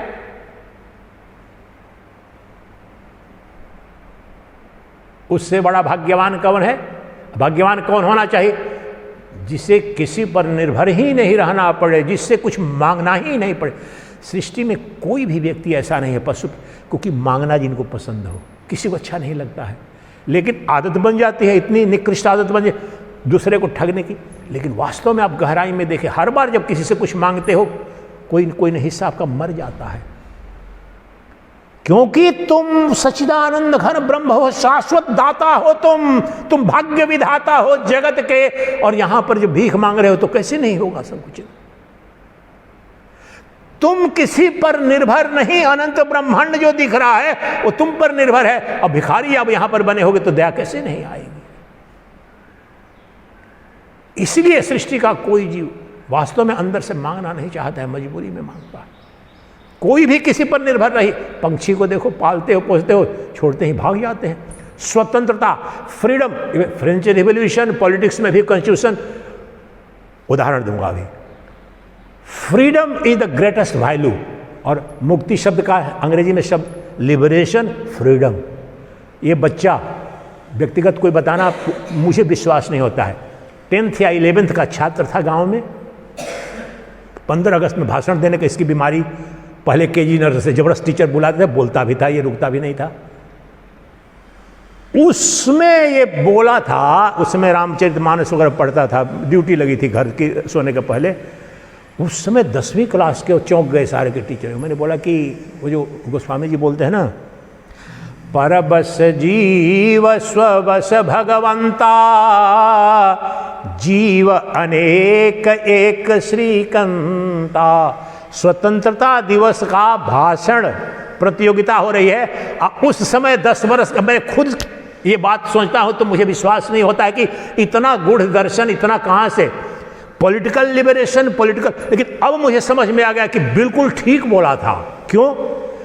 क्योंकि, और यही उस समय व्याख्या भी कि देखो ये राजनैतिक आज़ादी है, स्वतंत्रता है, इसकी उपयोगिता है, लेकिन ये तो परम स्वतंत्रता तो किसको उपलब्ध है? भगवंता को, परमात्मा को। यही तो समस्त वेदांत का है। प्रधानमंत्री बन जाओगे, राष्ट्रपति बन जाओगे, दुनिया की महाशक्ति सब बन जाओगे, लेकिन थोड़ी देर के लिए बनोगे। यही तो धर्मराज यमराज दे रहे हैं नचिकेता को, सब दे रहे हैं। वो बोला कि कुछ नहीं मुझे चाहिए, मुझे वो बताओ। बच्चे होते हैं ना कोई जिद्दी, वो मुझे चाहिए, मुझे कुछ नहीं चाहिए। तो ये ले ले, अप्सराएं होंगी, अनंत काल तक राज भोगेगा, मेरा आधार सम, मुझे कुछ नहीं चाहिए, मुझे आत्मा दिखाओ। पड़ गया बच्चा, सोचो 7 वर्ष का बच्चा, नहीं मुझे वो दिखाओ। बच्चे होते हैं ना, मम्मी मुझे कुछ, वो मुझे चाहिए, मेरा बोल दो।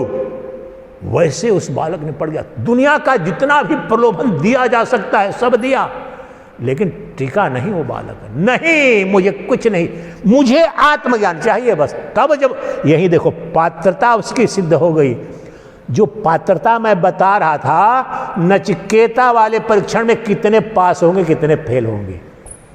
7 दिन की छुट्टी लेके आने में, छुट्टी तो चलो जो जॉब करता है, बहुत से घर पर ही बैठे हुए हैं 20 साल से, लगता है बड़ी कृपा कर देंगे स्वामी सच्चिदानंद के। लिखते हैं से, आ रहा हूं महाराज इस बार, बोले चरण बंदन आपका जी, बड़ी कृपा बरसा रहे हैं मुझ पर, आप नहीं आएंगे तो सृष्टि नहीं चलेगी।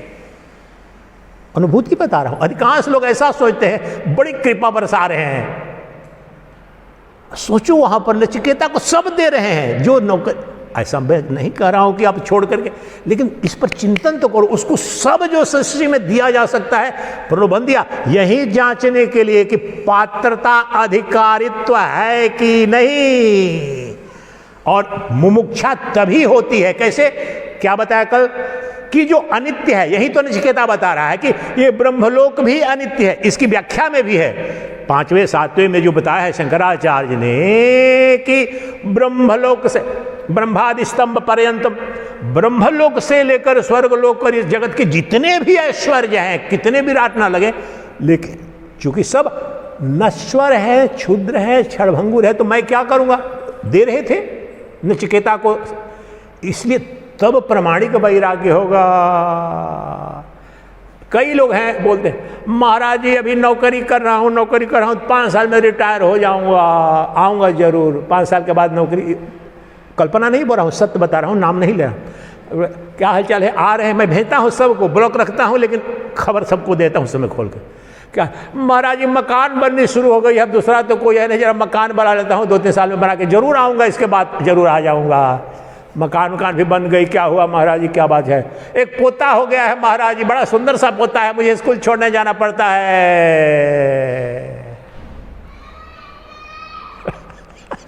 मुझे तो आनंद आता है देखता हूं। तो क्या कहने का तात्पर्य है, तात्पर्य यह है तुम्हारी दरिद्रता और तुम्हारी मूर्खता हंस रहा है, ऋषि हंस रहा है। कौपीनवंतम की व्याख्या कर रहा था, कौपीनवंतम खलु भाग्यवंतम, केवल कौपिन ही जिसकी संपत्ति है वो सृष्टि का सबसे बड़ा सौभाग्यशाली धनवान सम्राटों का सम्राट है, क्योंकि वो स्वराट सम्राट है, उसने आत्म साम्राज्य को पा लिया है, वो ब्रह्मत्व सब उसकी मुट्ठी में हो गए हैं, उसे मिटा सके किसी की सत्ता नहीं, उसके होने से सब ब्रह्मांड है, उसके नहीं होने से कुछ नहीं। अब बताओ कि कौन सौभाग्यशाली है, वह कौपीनवंतम खलु भाग्यवंतम। यही तो परंपरा है। इस देश में 5 साल का बालक भी अगर संन्यास्त हो गया है तो वृद्ध से वृद्ध भी हो जाकर उसे चरण, इसका परंपरा क्या है। राजे महाराजे भी जो वैदिक काल से सतयुग द्वापर में भी देखेंगे, दशरथ भी जब आ रहे हैं, चाहे विश्वामित्र आ रहे हैं, वाल्मीकि आ रहे हैं, अभी जो प्रोटोकॉल होता है राष्ट्रपति भवन में, तो इतने स्टेप्स आगे बढ़ना, पीछे अपने दरवाजा जो मुख्य राजभवन का दरवाजा होता है उससे जाकर के जो पहुंचे भी हैं तो 3 कदम उस राजा को भी आगे पहुंच करके और साष्टांग दंडवत करके रिसीव करते थे उस गुरु को। कोई भिक्षु ऐसा नहीं कि उन्हें संत होना चाहिए। क्यों लाल पहन लिया, पीला पहन लिया, ये कारण नहीं है प्रभु। लाल पीला पूजनीय नहीं है, क्योंकि वो ब्रह्म हो गया है, वो अजर हो गया है, वो अमर हो गया है, वह हो गया है जिसके बाद कुछ भी होने को नहीं बचता। वह उसे प्राप्त हो गया है जिसके बाद कुछ भी प्राप्तव्य बचा ही नहीं है। अब बताओ किसका पैर पड़ोगे? ये कारण है। कोई दया नहीं करते हो, पैर पड़ते हो तो संत के। लेकिन संत कौपीनवंतम खलु भाग्यवंतम। महाराज जी प्रवचन आपका अच्छा है, लेकिन देखो आज के जमाने में कौपिन से तो नहीं चलेगा महाराज। मुझे तो महल तो चाहिए, एक आश्रम तो चाहिए, थोड़ा सा कोई एक उद्योगपति मेरे को चेला बनवा दो महाराज जी, और 2-4 तो थोड़ा गनर भी चाहिए महाराज जी, नहीं तो आश्रम आजकल चलेगा नहीं मेरा। तर्क दे देंगे। आपको पता है गनर भी रखे हुए हैं, प्राइवेट भी रखे हुए हैं, सरकार से भी ले लेते हैं। उसका सबसे सुंदर उदाहरण ये महाराज श्री जहाँ पर है, ब्रह्मचारी जी से पूछना, ये ज़्यादा बता देंगे। यहाँ पर भी है, सब जगह है, क्योंकि उसने जाना ही नहीं जिसके लिए वस्त्र धारण किया। वो दरिद्र अभी भी बना हुआ है, इस देह की ही खेती कर रहा है। Z+ सिक्योरिटी में चलने वाले भी बहुत सारे महात्मा हैं, नाम नहीं ले रहा हूँ। यूपी में बहुत सारे महात्मा है। रोलर जो रोस्टर है 1.5 करोड़ वाली, 2 करोड़। अब मुझे पता है कहाँ से आती है गाड़ियाँ। ये धंधा छोड़ के आया हूँ सारा कुछ। मुझे तो आज तक किसी ने एक साइकिल के 10 पैसा ऐसे, पर वैसे तो अलग बात है, मैं बहुत जगह गया, बहुत जगह पहले प्रवचन जो दिल्ली में ही रहता तो भी भैया कोई 10 पैसा भी आपको देने को तैयार नहीं है, ऐसे नहीं लगा कोई भी। या तो झूठ मूठ का तांडव करो, बच्चे आशीर्वाद, वो झूठ बोलो तो फिर भी दे देंगे। मैं वो तो मुझे करना ही नहीं आता, देखा आपने, मैं ऐसे कभी बोलता हूँ, कोई देगा नहीं। तो ये पैसे जो आते हैं क्यों आते हैं?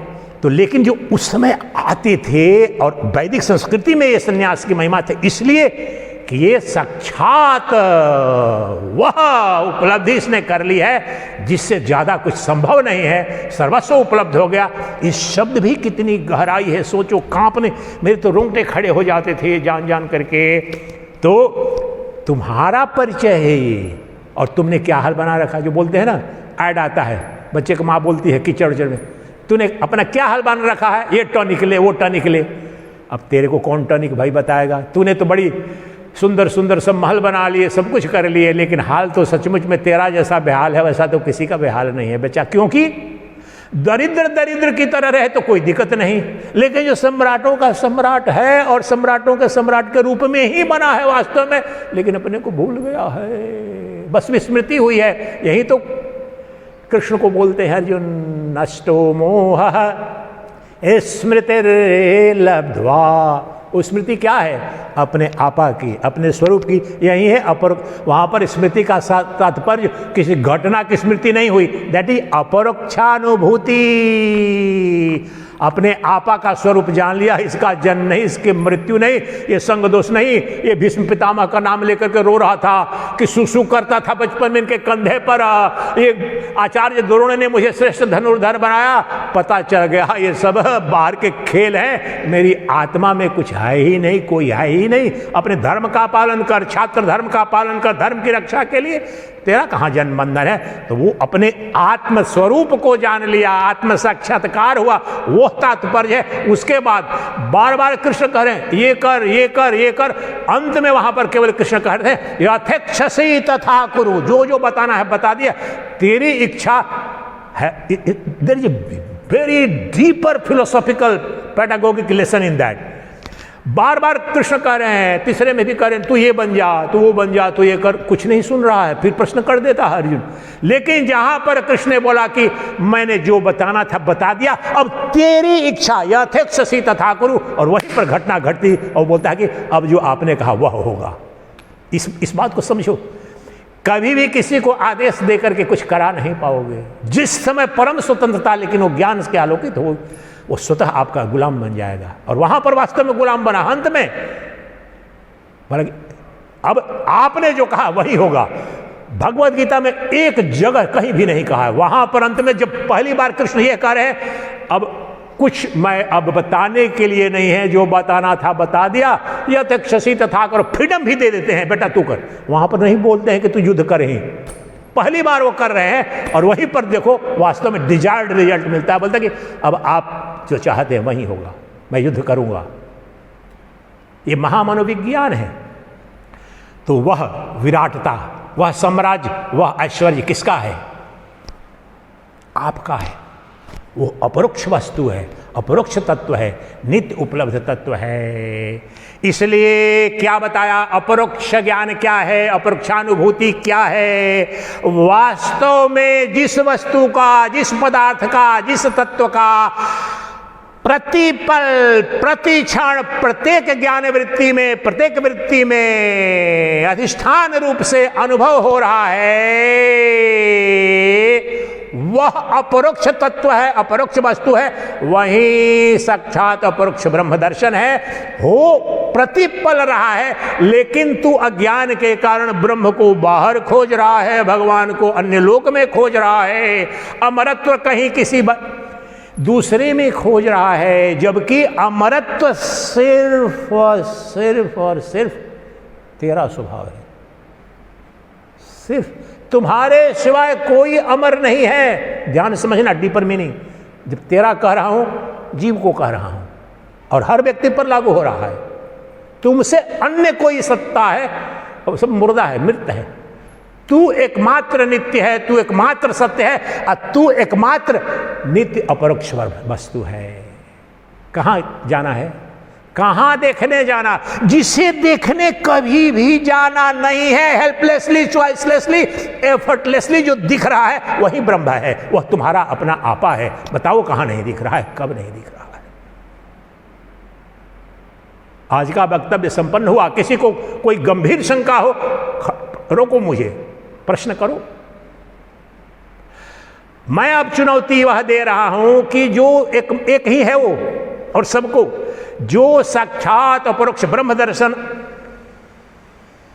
बृहदारण्यक उपनिषद में जनक याज्ञवल्क्य संपाद में है, और जो यहां शंकराचार्य महाभाग जो कराएंगे, और अपरोक्ष शब्द की व्याख्या के साथ में वैज्ञानिक विधि से मैं ब्रह्म भगवान सब निकाल दो। मैं तो अंत में बोलता हूं कि इसे ही ब्रह्म कहते हैं। मैं तो ब्रह्म आत्मा सब शब्द निकाल दो। मैं बोल रहा हूं कि अभी यही सदा सर्वदा जो भी तत्व, जो भी वस्तु अपरोक्ष है वही परम है, वही अमर है, ये कह रहा हूं। मैंने शब्द प्रयोग किया ब्रह्म का, आत्मा का, कुछ नहीं, शर्त बोल रहा हूं with scientific precision. Anything and everything that is direct and immediate, that is aparakshanubhuti, that alone is immortal, that alone is universal, that alone is truth, that alone is ever fulfilled, that alone is ever contented, that alone is the ultimate reality, that alone is beyond death and birth, that alone is the ultimate truth, that alone is your own reality. ये तुम्हारा अपना आपा है, तुम्हारा अपना परिचय है। बनाना बिगाड़ना कुछ नहीं है, जानना मात्र है। वेदांत तो कुछ करने का नाम नहीं है। जानने के लिए, अधिकारित्व के लिए, जो पात्रता के लिए थोड़ा कुछ शब्द में ये कहा जा रहा है, वास्तव में वो तैयारी है। पूजा पाठ जब करने जाते हो तो स्नान करना पड़ता है कि नहीं करना पड़ता है? शौचालय जाते हो कि नहीं? लेकिन वो पूजा होता है क्या? साधन होता है। उसी प्रकार से जो ज्ञान गम्य है वो परमात्मा नित्य नग्न दिख रहा है, नित्य बोध में आ रहा है, मेरे अपने आपा के रूप में, शुद्ध चैतन्य के रूप में, साक्षी के रूप में। और सृष्टि की कोई उपाय नहीं, बार बार बोल रहा हूं, helplessly, effortlessly, choicelessly, your pure consciousness, witnessing consciousness is ever available. मुझे क्षण भर के लिए उसकी अनुपस्थिति तो दिखा दो, मैं तुम्हारा गुलाम बन जाऊंगा। इसलिए वैज्ञानिक विधि से यह सिद्ध हुआ कि वह जो तत्व नित्य मुक्त है, नित्य सत्य है, सर्वव्यापी है, देश काल वस्तु अपरिच्छिन्न है, तो मेरे व्यक्तिगत जीवन में जो अनुभूति वो सिर्फ मैं।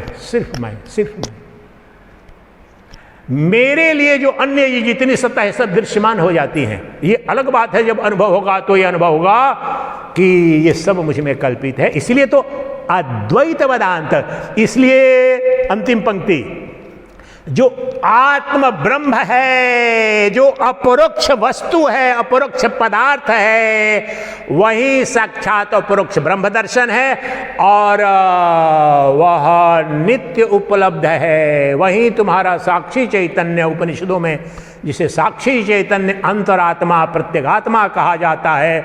मुझे बताना, रात भर भी कोशिश करना, कल भी कोशिश करना कि बताना इस समय तो ब्रह्म दिख नहीं रहा था। अरे मूर्ख, मेरे सामने वो माता दुर्गा की वहां तस्वीर दिख रही है, मैं आंख बंद कर लूं तो क्या दिक्कत? मां दुर्गा की सत्ता तो नहीं अस्तित्व में हुई। इसलिए वो दिख रहा है, लेकिन तू गलत दिशा में देख रहा है, तो उसके लिए क्या करें भाई? तू स्वतः वह परमात्मा है, लेकिन परमात्मा को खोज रहा है अन्य लोक में, अन्य चेहरे के रूप में। कोई भी नाटक करने वाला पखंडी बाबा भी आ जाएगा, उसको तो चढ़ावे चढ़ा दोगे। तुम अपने को मानने के लिए तैयार ही नहीं हो, यही तुम्हारी समस्या है। यही अष्टावक्र कहते हैं, एको दृष्टा, इसको स्पष्ट करने के लिए और रीइंफोर्स करने के लिए उसे समापन करते हैं। 8वां या 9वां है पहले अध्याय का। एको दृष्टा सर्वस्य, ब्रह्म ज्ञान में सबसे बड़ी बाधा जो है कहते हैं, एको दृष्टा सर्वस्य मुक्त प्रायोसि सर्वदा अयमेव हिते बंधो द्रष्टारम पश्यसीतरम। जब मुझे पहली बार ये रिवील हुआ, पढ़ना समझना कुछ और होता है, रिवील होना कुछ और होता है। मैं जो भी प्रवचन करता हूं रिवील होने के बाद करता हूं। मैं कई अभी भी उपनिषद के बहुत सारे मंत्र हैं, 10 साल से अध्ययन कर रहा हूं, प्रवचन नहीं किया हूं। ये गहन बात बता रहा हूं, रिवील मुझे नहीं हुआ है। शाब्दिक रूप से शंकराचार्य का 10-10 भाष्य पढ़े हैं, मुझे रिवील नहीं होता है, सत्य नहीं लगता है, तब तक नहीं बोलूंगा। जब रिवील होगा तब बोलूंगा।